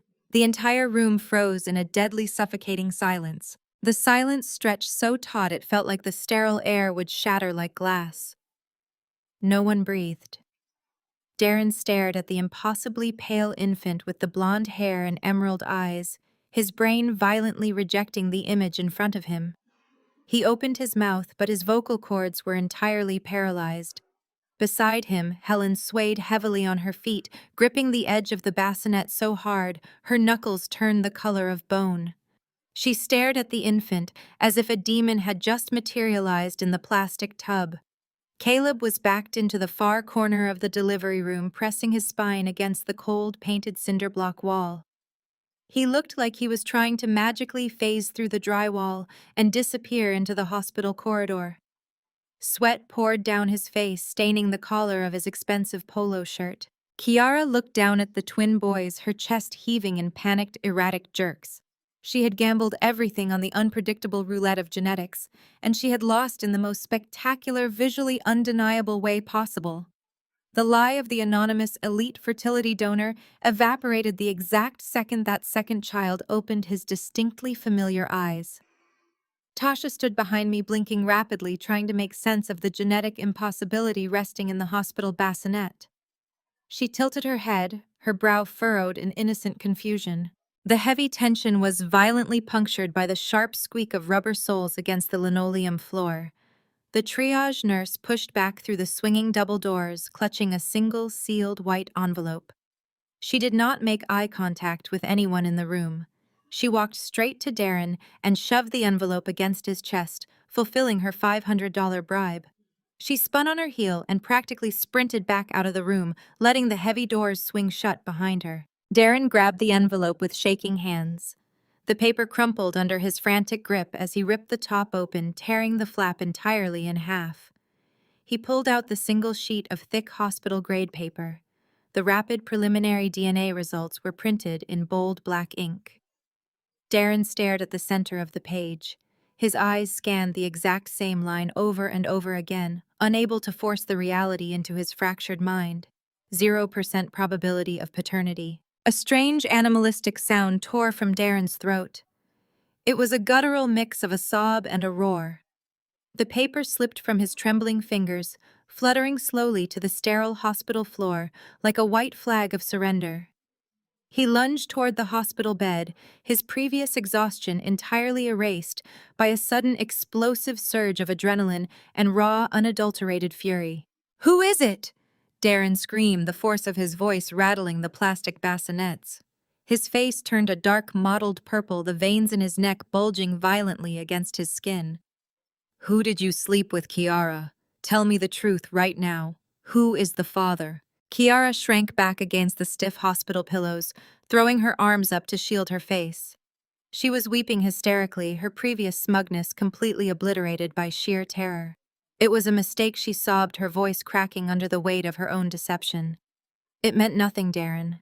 I swear to God it was a one-time mistake. I was scared and lonely. Please do not leave me. I need you. We need you to take care of us." Helen let out a piercing, dramatic wail, clutching her chest as if she were suffering a massive cardiac event. She dropped heavily to her knees beside the bed, weeping loudly into the sterile sheets, mourning the absolute destruction of her son's legacy and the obliteration of her own carefully curated social standing. I did not raise my voice. I did not flinch at the screaming or the crying. I calmly stepped around the weeping grandmother and walked directly to the front of Kiara's hospital bed. I opened my sleek leather portfolio with a smooth, deliberate motion. I reached inside and pulled out a thick manila envelope. I did not say a single word as I flicked my wrist and tossed the contents directly onto Kiara's lap. Half a dozen glossy 8x10 photographs fanned out across the thin hospital blanket. The high-resolution images captured the devastating truth in vivid, undeniable detail. There was Caleb wearing the exact same designer polo shirt he currently had on, practically carrying a heavily pregnant Kiara into a cheap, neon-lit roadside motel. There was another photo of them kissing passionately by a rusted ice machine, and a final crystal-clear shot of Caleb's silver Audi parked directly outside room 112 with Kiara's distinctive pink luggage sitting right on the pavement. Darren looked down at the photographs scattered across his cheating mistress's lap. The color drained from his face completely. He slowly turned his head, his bloodshot eyes locking onto Caleb, the wealthy venture capitalist who had mocked him at Sunday brunch. The man who knew exactly what kind of pickles Kiara craved at 3 in the morning. But Darren did not have the chance to react because Tasha moved first. The innocent, oblivious facade completely fell away from my sister's face, replacing her usual cheerful demeanor with something entirely lethal. Tasha looked down at the glossy photographs. She stared at the undeniable high-definition image of her husband pressing his lips against another woman's neck. She looked down into the plastic bassinet at the pale infant with the straight blonde hair and the piercing green eyes. Finally, she slowly turned her head and looked directly at Caleb. Caleb raised his hands in a pathetic, trembling gesture of surrender, his back pressed flush against the wall. "Tasha, baby, please." He stammered, his voice a high-pitched whimper of absolute terror. "I can explain everything." It was a moment of weakness. I was stressed from work. She meant absolutely nothing to me. "I love you, Tasha." Tasha did not scream. She did not shed a single tear. Her face was an impenetrable mask of pure, cold, executioner-style rage. With terrifying mechanical precision, she reached down and unbuckled the strap of her crimson stiletto heel. She slipped the heavy designer shoe off her foot, gripping it firmly by the pointed toe box. The reinforced steel heel glinted sharply under the harsh fluorescent hospital lights like a drawn blade. Caleb tried to duck, raising his arms to shield his face, but there was absolutely nowhere left to run. With zero hesitation and a lifetime of betrayed fury fueling her arm, Tasha swung the shoe like a baseball bat. The heavy steel heel connected squarely with Caleb's jaw with a sickeningly loud, definitive crack. The sheer force of the impact lifted him entirely off his feet. Caleb folded backward, crashing violently into a rolling medical cart, sending silver trays of surgical instruments scattering across the floor in a deafening metallic explosion. The deafening crash of the medical cart sent a violent shockwave through the sterile maternity ward. Sterile steel clamps, heavy forceps, and silver surgical trays clattered against the linoleum in a chaotic, terrifying symphony of destruction. Caleb lay sprawled amidst the metallic wreckage, clutching his face in absolute agony. A thick, steady stream of bright crimson blood poured from his split lip, instantly staining the pristine collar of his expensive designer polo shirt. He scrambled backward like a cornered, terrified rat, his leather shoes slipping frantically on the polished floor as he tried to put physical distance between his bleeding face and the weapon in his wife's hand. Tasha did not scream. She did not shed a single tear. Her chest heaved with heavy, controlled breaths, but her expression remained an impenetrable mask of pure, cold, executioner-style rage. She simply raised her bloodied crimson stiletto, stepping over the scattered medical instruments with the terrifying calm of a predator preparing to deliver the final lethal blow. The commotion was utterly impossible to ignore. Two large hospital security guards burst through the swinging double doors, followed closely by a panicked charge nurse. The guards immediately lunged toward Tasha, grabbing her arms to prevent her from swinging the heavy steel heel a second time. Tasha did not fight them. She simply dropped her shoe, letting it clatter loudly against a fallen silver tray. She stared down at Caleb with eyes so devoid of human warmth they could have frozen the entire room. Caleb pressed his spine flush against the painted cinderblock wall, spitting a mouthful of blood onto the floor. "Tasha, baby, please," he begged, his voice breaking into a high-pitched, pathetic whimper of terror. It was a stupid, drunken mistake. It happened one time. She cornered me after the country club dinner. You have to believe me. It means absolutely nothing. I love you. Love. Tasha let out a sharp, hollow laugh that echoed chillingly against the walls. A one-time mistake, she repeated, her voice dripping with absolute venom. You brought my sister-in-law to a cheap motel.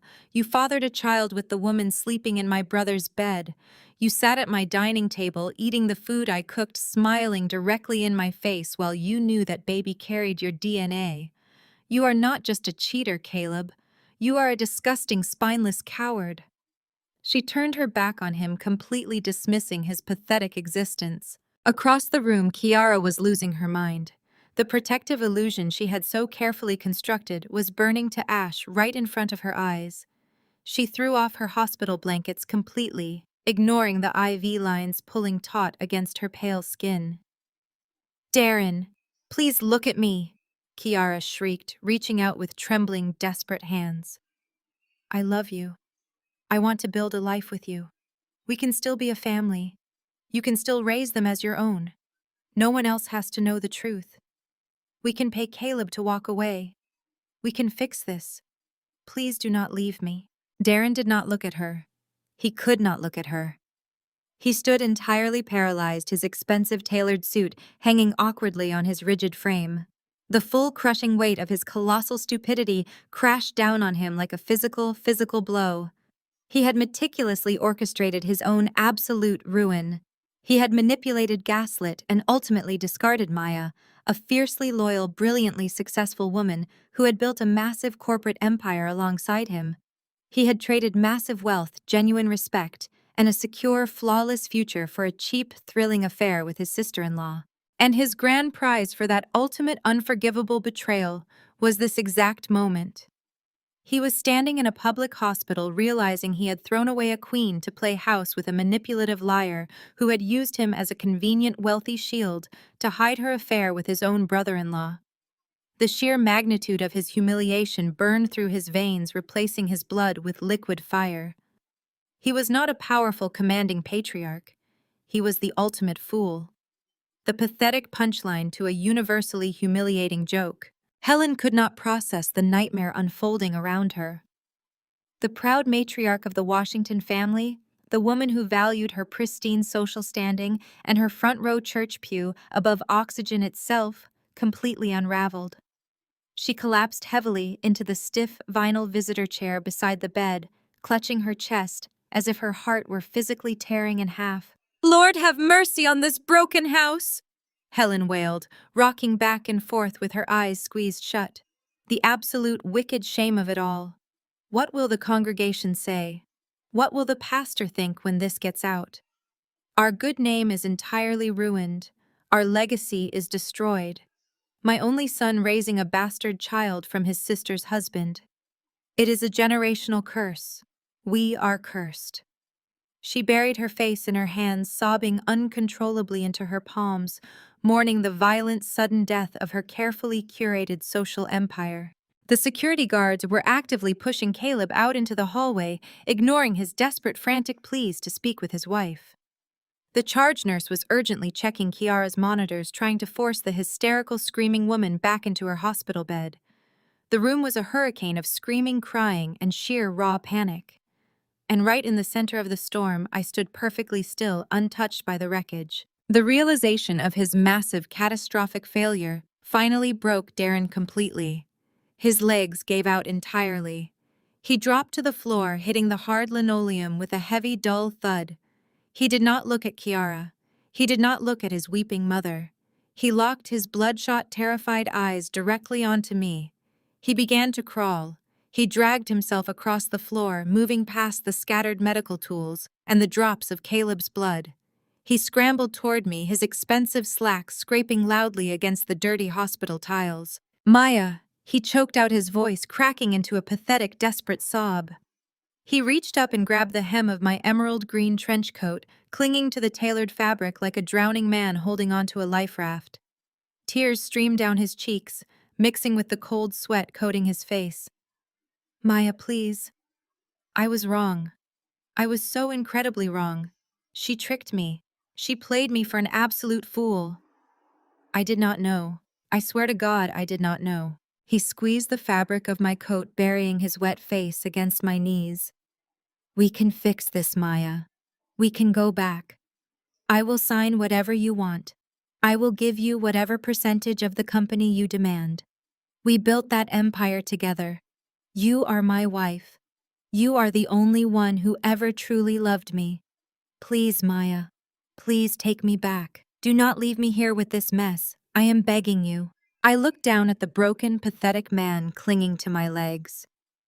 The powerful, arrogant executive who had tried to leave me with nothing was now groveling on a hospital floor, weeping like a disciplined child.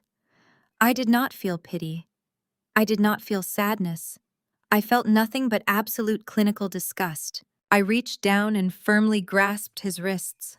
I pried his shaking fingers off my coat one by one, breaking his frantic, pathetic grip. I took a slow, deliberate step backward, ensuring there was physical distance between my immaculate hem and his desperate hands. I looked down at him, my expression perfectly composed, my voice as cold and sharp as cracked ice. I do not recycle trash. I watched Darren crumple into a pathetic weeping heap on the linoleum, but my attention immediately shifted to the hallway. The two hospital security guards were attempting to escort a bleeding, stumbling Caleb toward the elevators, but Tasha was not remotely finished with him. She moved with the terrifying fluid grace of an apex predator. She pushed past the stunned charge nurse and intercepted the guards. With one swift motion, she bypassed the burly men and grabbed Caleb directly by the blood-stained collar of his designer polo shirt. Her manicured fingers twisted the expensive fabric into a tight, suffocating knot right against his windpipe. Caleb choked, his hands flying up to grasp her wrists, but Tasha simply yanked him forward. She dragged him down the sterile, brightly lit corridor, his expensive leather loafers squeaking and slipping frantically against the polished floorboards. He was a grown man, entirely overpowered by the sheer explosive force of his wife's righteous fury. I followed them at a leisurely pace, my heels clicking a steady, rhythmic soundtrack to his ultimate demise. They reached the main hospital lobby.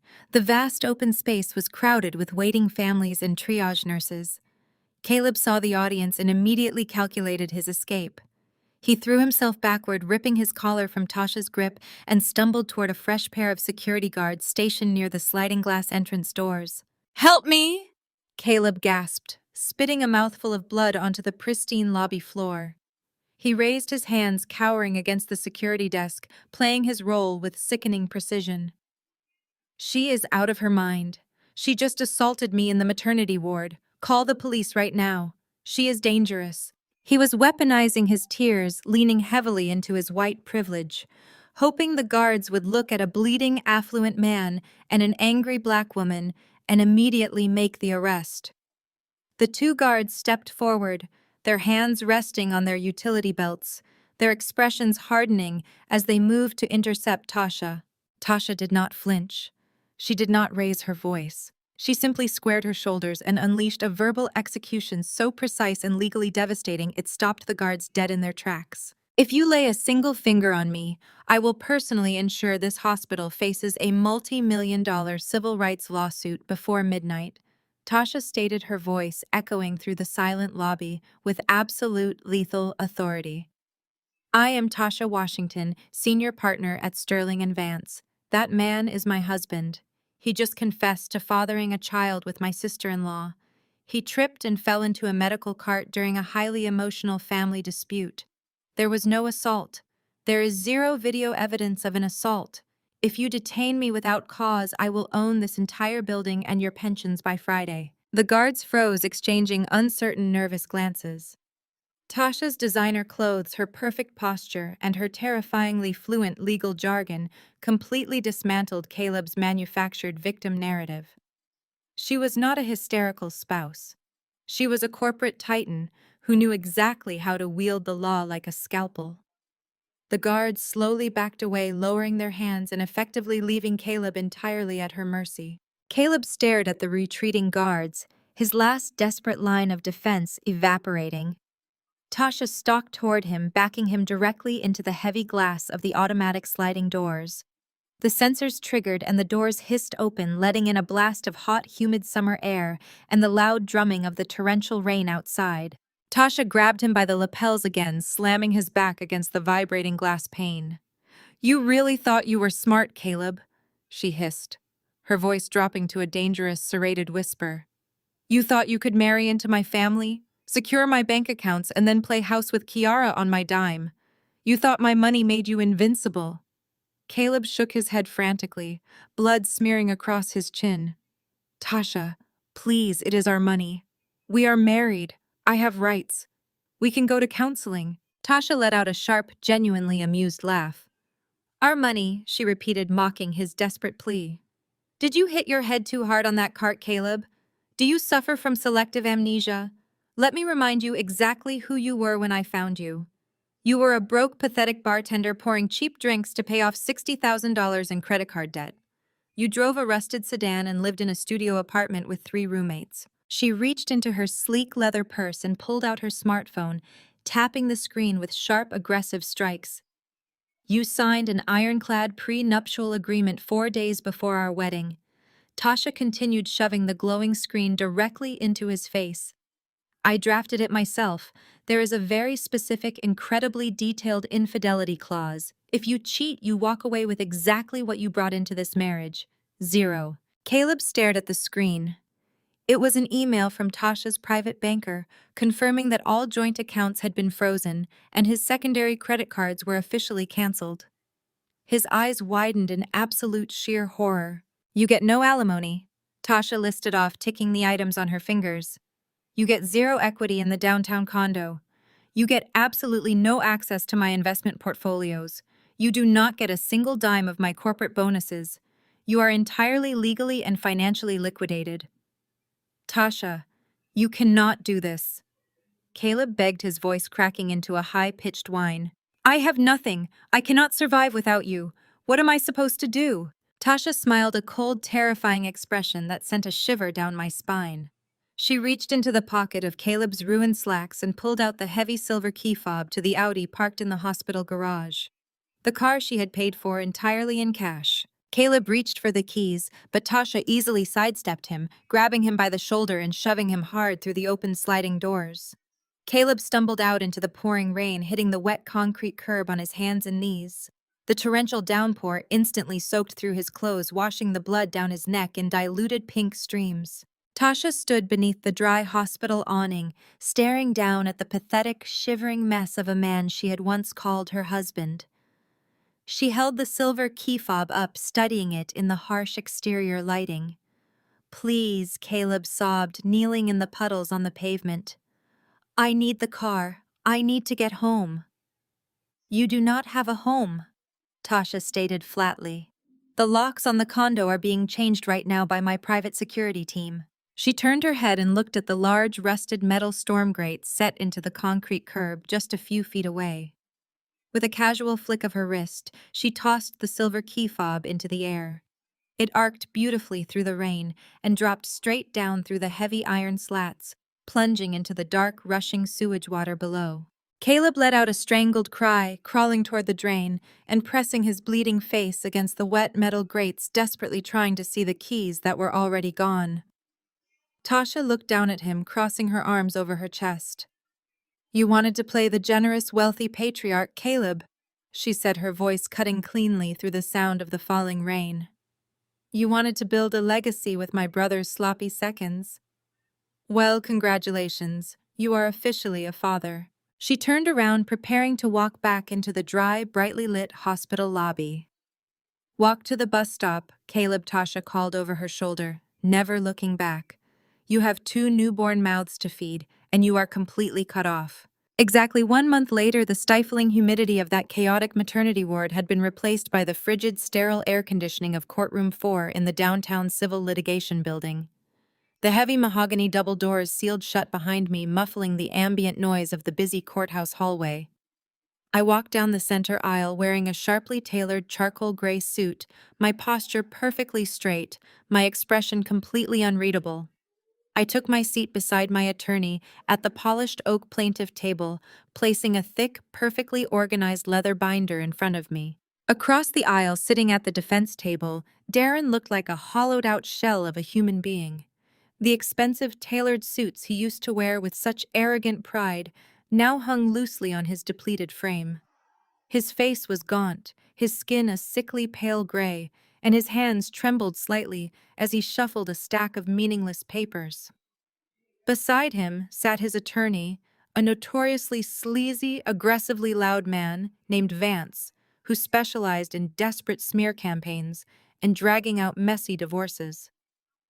Darren had scraped the absolute bottom of the barrel to find someone willing to take his financially ruined case. The judge, a stern, no-nonsense woman named Honorable Marcus, adjusted her wire-rimmed glasses and called the final asset division hearing to order. Vance practically leaped to his feet, buttoning his cheap suit jacket with a theatrical flourish. He immediately launched into a loud, aggressive monologue designed to paint Darren as the tragic, unsuspecting victim of my corporate malice. Your Honor, my client is an honest, hard-working family man who has been systematically financially abused by his vindictive soon-to-be ex-wife, Vance declared, pacing dramatically in front of the judge's bench. Maya Washington deliberately manipulated their shared corporate accounts. She intentionally orchestrated a massive series of aggressive loans entirely behind my client's back to expand their real estate holding company. Now that the marriage is dissolving, she is attempting to saddle my unsuspecting client with a staggering $1.2 million corporate debt. We demand that she absorb the entirety of this financial burden, as she was the sole architect of this malicious financial trap. Judge Marcus did not look impressed. She peered over her glasses at Vance, then shifted her sharp gaze toward my table. Ms. Washington, the judge, said, her voice echoing clearly in the quiet courtroom. Your ex-husband's counsel is making a very serious accusation regarding the origin and manipulation of these corporate loans. Do you have a response? I stood up slowly, smoothing the front of my charcoal jacket. I did not raise my voice. I did not exhibit a single ounce of anger or emotional distress. I operated with pure, cold, lethal financial logic. I would like to take the stand, Your Honor, I replied calmly, picking up my heavy leather binder. I walked to the witness box, swore the oath, and took my seat. Vance stared at me with a smug, aggressive smirk, clearly believing he had successfully rattled my composure. Darren refused to make eye contact, staring blankly at the scratched wooden table in front of him. Your Honor, the $1.2 million debt in question was not orchestrated by me. I began opening the heavy leather binder and extracting the first stack of meticulously highlighted bank statements. These loans were initiated, authorized, and entirely depleted by Darren Washington, acting as the co-CEO of our holding company. However, these funds were not used for real estate acquisitions or corporate expansion as he claimed on the application forms. Vance jumped up, slamming his hand on his table. Objection, Your Honor. This is baseless slander. Overruled. Judge Marcus snapped without missing a beat. Proceed, Ms. Washington. I handed the first stack of documents to the bailiff, who passed them up to the judge's bench. I have provided the court with the exact transactional receipts. I continued, my voice steady and unyielding. You will see a clear, documented paper trail detailing exactly where that $1.2 million went over the past 14 months. Darren routed the corporate loan disbursements through two separate dummy shell companies he created under a fake vendor name. From those shadow accounts, he systematically funneled the corporate capital directly into his personal spending. Darren flinched violently in his seat, his head dropping into his hands. If you look at page 4, I instructed directing the judge through the financial wreckage. You will see a $75,000 wire transfer. Darren claimed this was a down payment for a commercial warehouse lease.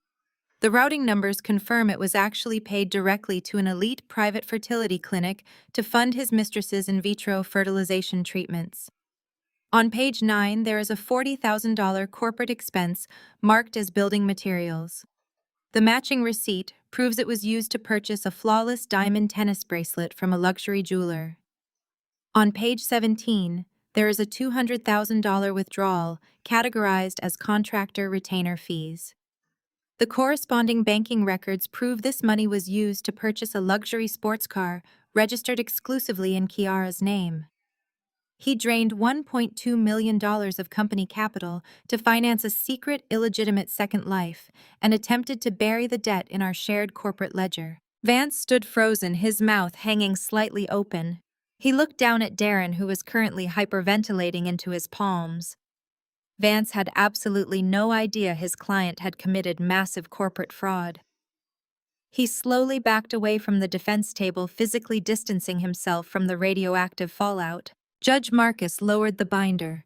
She took off her glasses and stared at Darren with an expression of pure, absolute disgust.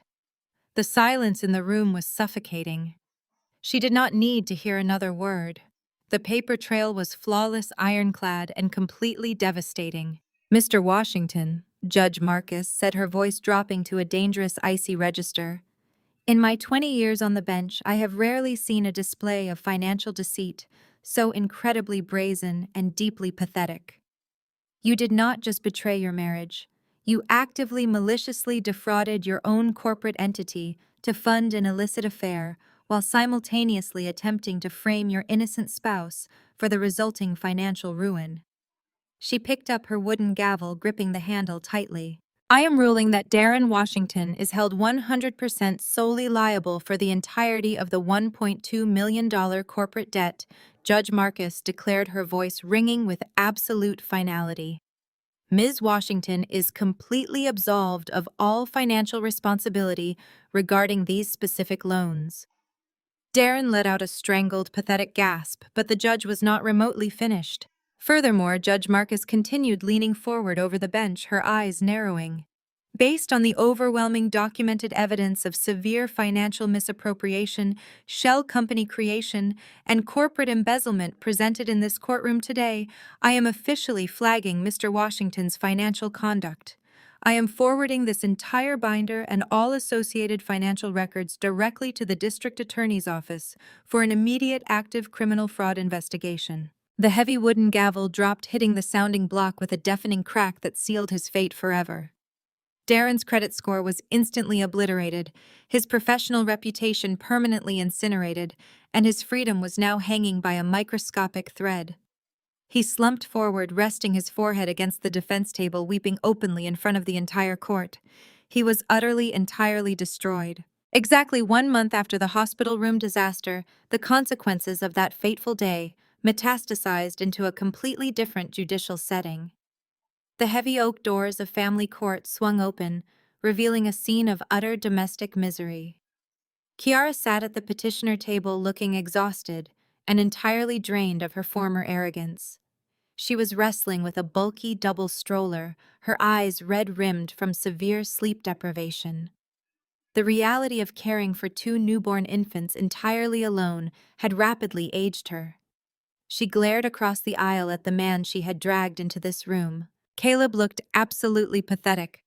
The polished, wealthy venture capitalist facade had completely evaporated the exact second Tasha froze his accounts and threw him onto the street. He sat at the respondent table, wearing a wrinkled, poorly fitted dress shirt that smelled faintly of stale beer and cheap motel soap. Without Tasha's immense wealth funding his lifestyle, he had been forced to crawl back to his previous existence. He was currently pulling double shifts as a bartender just to afford a grimy, neon-lit motel room on the outskirts of the city. The presiding magistrate, Judge Harrison, adjusted his glasses and looked down at the 2 incredibly hostile individuals sitting in his courtroom. He had dealt with messy paternity cases for 20 years and possessed absolutely zero patience for theatrics. "Your Honor, I am petitioning for full child support," Kiara stated, her voice trembling with a mixture of exhaustion and desperation. "He is the biological father of both of my sons. He has not contributed a single dime to their care since they were born. I cannot afford rent. I cannot afford formula. I need him to take financial responsibility immediately." Caleb jumped to his feet, his face flushed with panic. "Your Honor, that is a complete lie. She is trying to trap me. I am not the father of those children." Judge Harrison raised an eyebrow, staring at Caleb with a look of profound skepticism. You are denying paternity, Mr. Washington. Absolutely, Caleb insisted, gesturing wildly toward the double stroller. It was a brief, meaningless fling. She was sleeping with her sister's husband the entire time. Those kids could belong to anybody. She is just coming after me because she thinks I have money. I demand a court-ordered DNA test before I pay her a single cent. Kiara let out a sharp, humorless laugh. Her eyes locked onto Caleb, dripping with pure venom. The judge simply sighed and pulled a sealed manila envelope from the top of his case file. That will not be necessary, Mr. Washington. Judge Harrison said, his voice carrying a dry, clinical authority. The court already mandated and expedited a secure DNA test prior to this hearing to avoid precisely this kind of time-wasting behavior. I have the official laboratory results right here. Caleb froze, his frantic gesturing stopping mid-air. The color rapidly drained from his face as the judge ripped open the sealed envelope and extracted the official medical document. The probability of paternity is 99.9% for both infants. Judge Harrison read aloud, his voice echoing loudly in the silent courtroom. You are the biological father of these twin boys, Mr. Washington. The court officially recognizes your paternity. Now we move directly to the matter of financial support. Caleb gripped the edge of the table, his knuckles turning white. Your Honor, please, you have to understand my situation. Caleb begged, his voice cracking into a high-pitched whine. I have absolutely nothing. My wife divorced me and enforced a brutal prenuptial agreement. She took the cars, the condo, and all the bank accounts. I am living in a weekly motel. I am currently working as a bartender, making minimum wage plus tips. I cannot possibly afford to pay child support for 2 infants. I am completely broke. Judge Harrison looked down at the financial disclosures submitted to the court. He flipped through the pages, his expression hardening into a mask of pure judicial contempt. He looked at Caleb's reported earning history during his marriage to Tasha and compared it to his current pathetic status. Mr. Washington, the court is entirely unconcerned with your marital failures or your sudden reduction in lifestyle.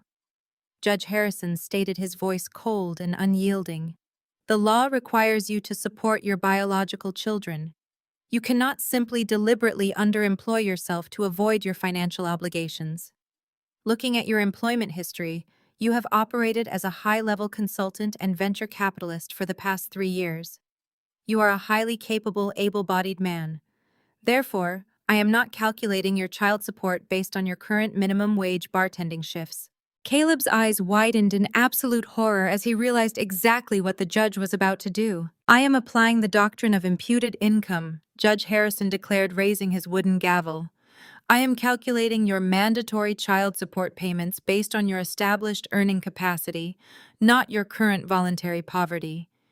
You are hereby ordered to pay the maximum state-mandated percentage of that imputed income to the mother for the care of these 2 children. If your bartending wages do not cover this amount, your paychecks will be aggressively garnished and your remaining assets will be seized. If you fall behind on these payments, I will personally issue a warrant for your arrest. The gavel slammed down with a deafening crack. Caleb collapsed into his chair, burying his face in his hands. The judge had just legally mandated a massive monthly payment that Caleb could not possibly afford. Whatever tiny, pathetic amount of cash he had managed to scrape together from pouring drinks was now completely gone. He was financially chained to his betrayal for the next 18 years. Kiara wheeled the double stroller out of the courthouse, but her momentary victory tasted entirely like ashes. She sat in her cheap compact car, staring at the court order in her hands. The reality of the situation crashed down on her with crushing, terrifying weight. Yes, Caleb was legally required to pay her, but garnished wages from a broke bartender would barely cover the cost of double diapers and infant formula. She was facing eviction. She had no job. She had absolutely no safety net. Desperation is a powerful motivator. Kiara started the car and drove directly toward the only remaining option she had left. She drove to the affluent suburbs, pulling into the driveway of a house she had sworn she would never visit again. Helen's house. Kiara unbuckled the screaming twins from their car seats, balancing both heavy carriers awkwardly against her hips. She bypassed the grand front entrance and walked down the sloping concrete path toward the side door that led directly into Helen's basement. She knew Darren had lost his luxury condo in the divorce proceedings. She knew he had been forced to move back in with his deeply humiliated mother. She knocked frantically on the heavy wooden basement door. She arranged her face into a mask of pure, innocent sorrow, practicing her tears, ensuring she looked like a tragic, desperate mother in need of rescuing. She knocked again louder this time, bouncing the crying babies on her hips. The deadbolt clicked, and the door slowly swung open. Darren stood in the doorway. He looked horrific. He was wearing faded sweatpants and a stained undershirt. His eyes were completely hollow, surrounded by deep purple bruises of exhaustion. He looked past Kiara, staring blankly at the damp concrete walls of the basement behind him. The space was filled with cheap cardboard boxes, representing the pathetic remains of his entirely destroyed life. "Darren, please," Kiara sobbed, stepping forward and pushing the baby carriers toward him.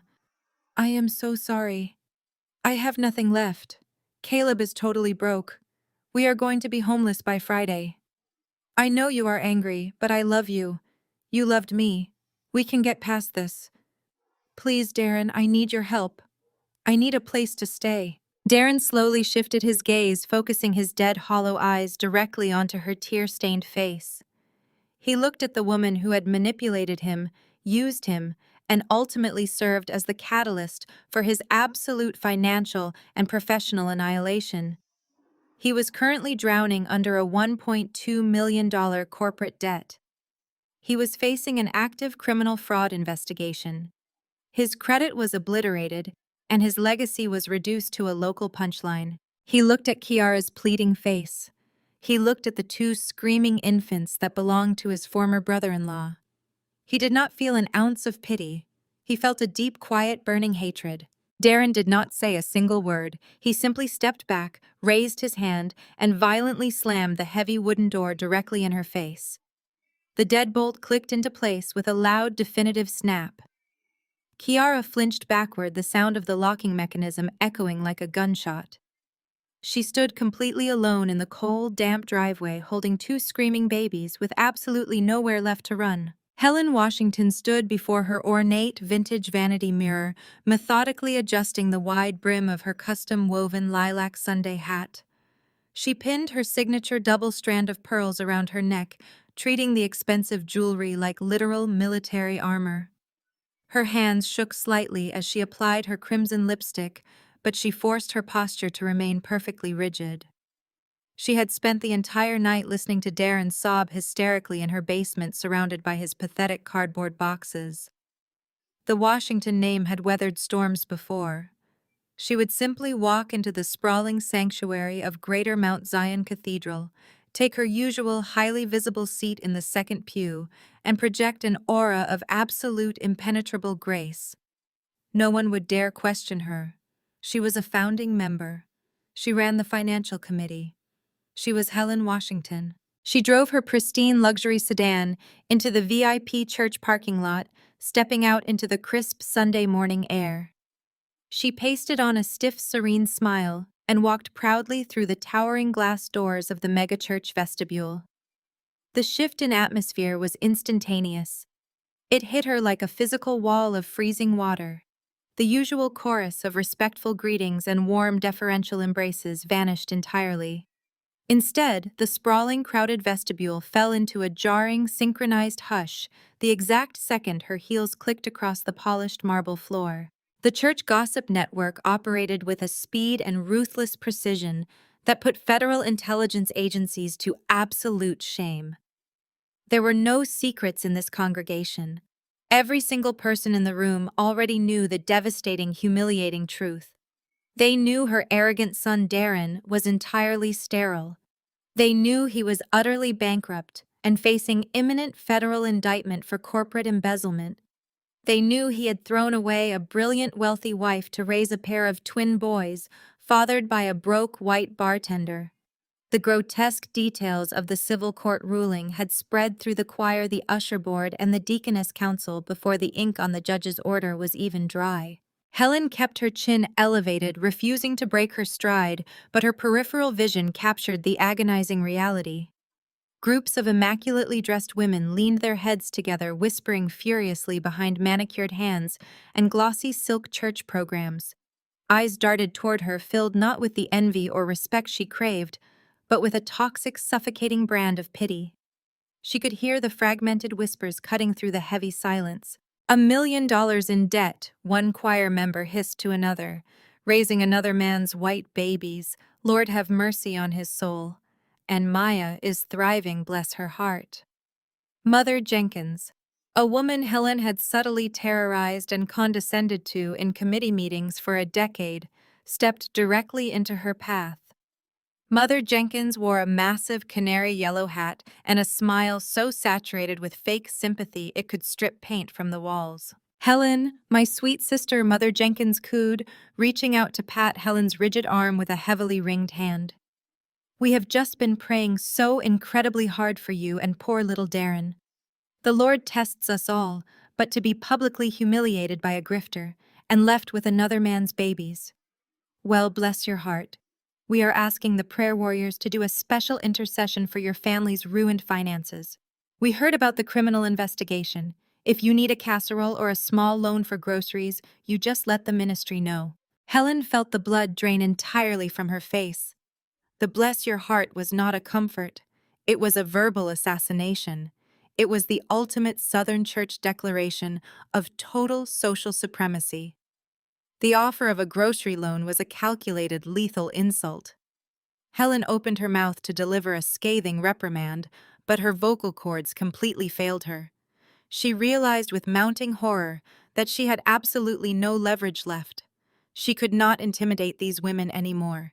She was no longer the wealthy, powerful matriarch they feared.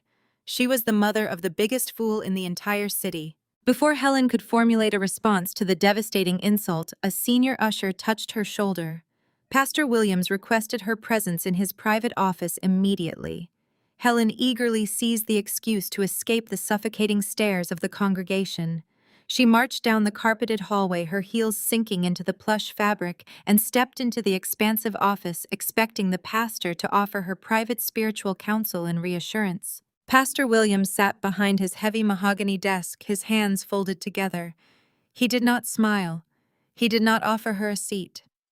He looked at her with a heavy, sorrowful expression that made Helen's stomach violently contract. "Helen, we have deeply appreciated your years of service to Greater Mount Zion."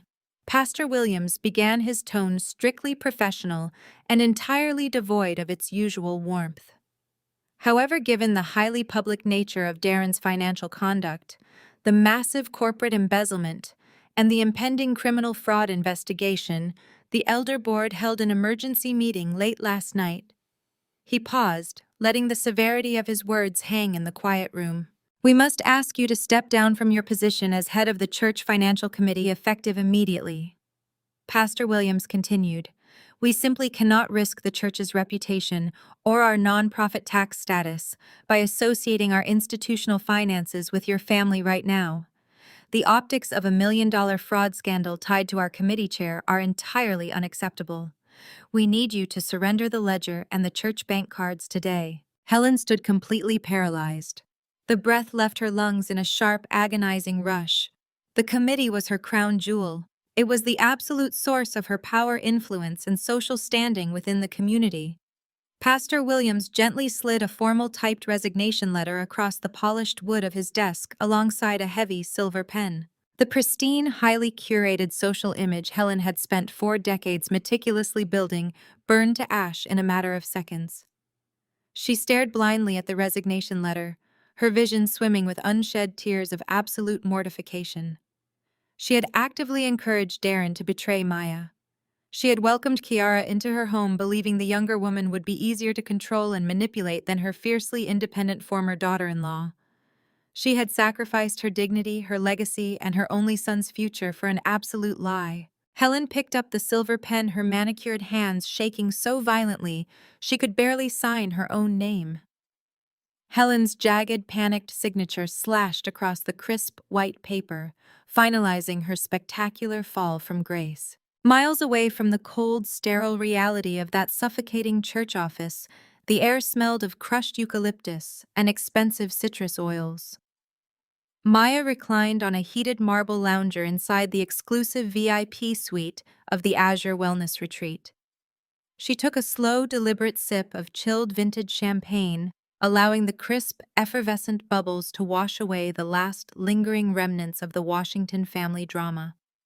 Beside her, Tasha was expertly multitasking. She sat wrapped in a plush monogrammed robe, simultaneously receiving a meticulous pedicure and reviewing a thick stack of real estate closing documents on her glowing tablet. Tasha tapped the screen with her stylus, executing a digital signature with absolute ruthless efficiency.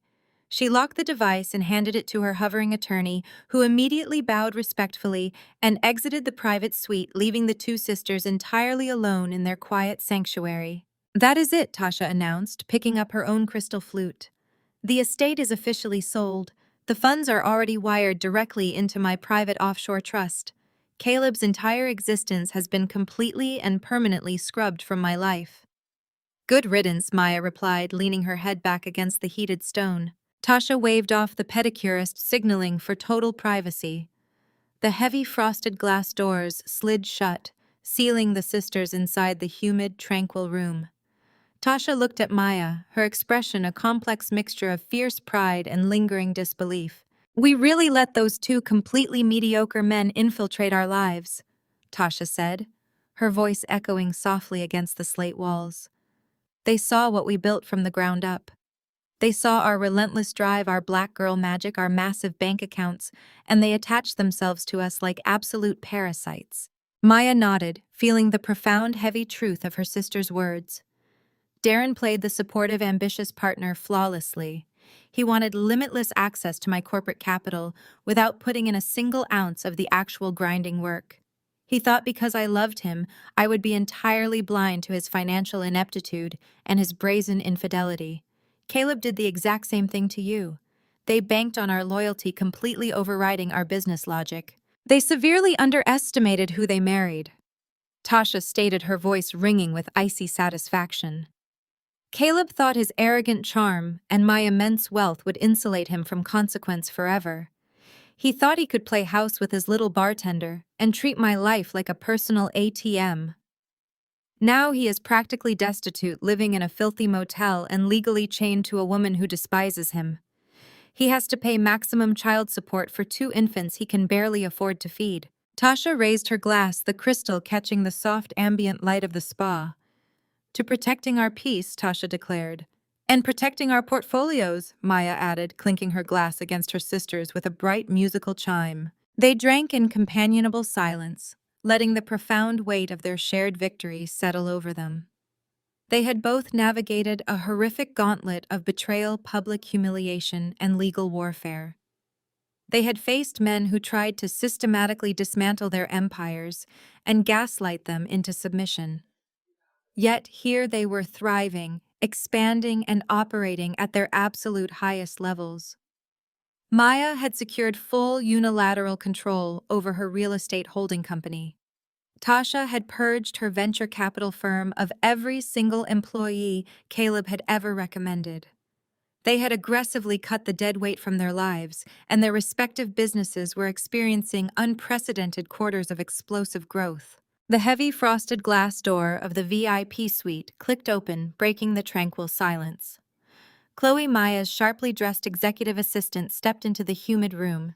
She held a sleek silver tablet tightly against her chest, her expression brimming with suppressed professional excitement. "I apologize for interrupting your wellness retreat, Ms. Washington," Chloe said, her heels clicking softly against the wet slate floor.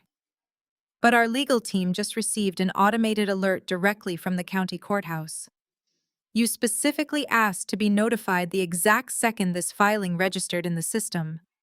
Maya sat up, setting her champagne flute on the small teak side table. "Show me." Chloe handed over the tablet. The screen displayed an official judicial filing stamped heavily with the federal court seal.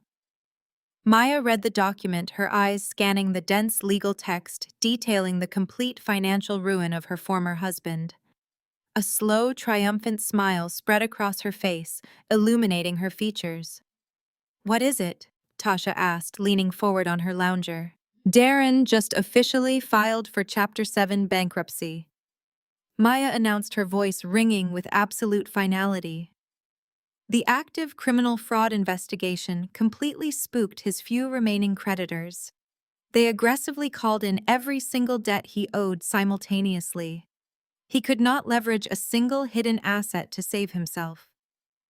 His credit score is entirely incinerated for the next decade.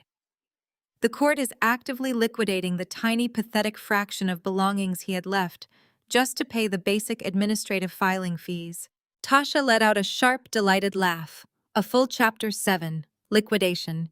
He really hit the absolute rock bottom. It actually gets significantly better.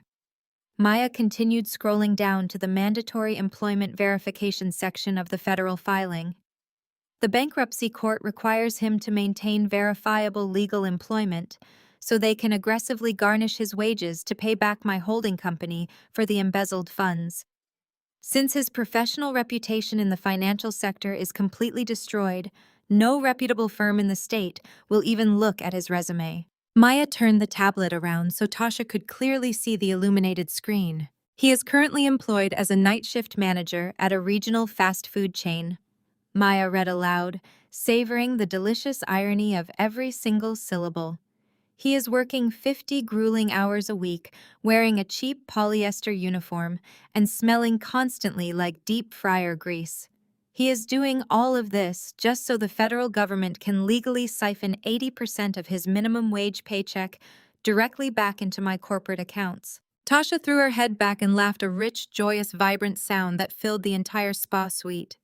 The vivid mental image of the formerly arrogant, perfectly tailored Darren Washington scrubbing greasy industrial countertops to pay off a devastating debt he incurred while cheating on his brilliant wife was the ultimate manifestation of poetic justice. Maya smiled, looking at the federal seal on the tablet, knowing her vengeance was finally legally binding and absolutely complete. Exactly 6 months later, the humid air of the spa had been replaced by the crisp autumn wind whipping across a wraparound balcony in Lower Manhattan. Maya stood at the glass railing of her newly acquired penthouse office suite. The glittering skyline of New York City stretched out before her, reflecting the explosive success of her newly rebranded wealth management firm. The expansion into the East Coast market had been aggressive, flawless, and entirely lucrative. She had completely purged her corporate accounts of any residual liabilities and rapidly acquired 2 competing firms. Inside the massive open-concept penthouse, a private celebration was in full swing. The room was packed with elite business partners, high-net-worth clients, and the fiercely loyal circle of women who had supported her through the darkest period of her life. Tasha was holding court near the custom marble bar, laughing loudly with a group of venture capitalists. Tasha had legally finalized the sale of her own estate, liquidated every joint asset she previously held, and completely erased Caleb's existence from her financial portfolio. The energy in the room was electric, entirely stripped of the toxic dead weight that had previously anchored both sisters down. Maya felt her phone vibrate in the pocket of her tailored emerald silk suit. She pulled the device out and glanced at the illuminated screen. A text message glowed against the dark background from an unsaved number. She instantly recognized the area code. Maya, please, I have absolutely nothing left. I cannot afford my rent this month at the motel. Can you loan me $500? I am so sorry for everything. Darren. Maya stared at the glowing text. She felt no anger. She felt no pity. She felt absolutely nothing. The man who had attempted to steal her empire, orchestrate a $1 million fraud, and humiliate her publicly was now begging for scraps just to survive another week in a roadside motel. He had traded a life of extreme luxury and unconditional support for absolute ruin. He was currently working a grueling night shift at a fast food restaurant, watching 80% of his minimum wage paycheck vanish to satisfy federal garnishments. She did not type a reply. She did not hesitate. Her manicured finger tapped the screen, pressing block caller. The contact vanished, instantly swallowed into the digital void. Maya slipped the phone back into her pocket and turned away from the railing. She walked back into the warmth of the penthouse. Julian, a notoriously brilliant and incredibly successful investment banker she had partnered with on the expansion, caught her eye. He stepped away from his conversation and approached her, handing her a crystal flute of vintage champagne. His dark eyes held a mixture of deep respect and genuine admiration. "To the newest powerhouse in Manhattan," Julian said, raising his own glass. "You built an absolute empire, Maya." Maya accepted the champagne, her fingers briefly brushing against his. She took a slow, deliberate sip, letting the crisp liquid cool her throat. She looked past him at the room full of people who valued her intellect, respected her boundaries, and celebrated her power. She and Tasha had successfully recognized that the men they previously married were parasites feeding directly off their success and their labor. They had ruthlessly severed the connections. Maya secured her assets. She protected her peace. She let the trash take itself out. She turned her gaze back to the glittering city skyline and offered a brilliant, triumphant smile.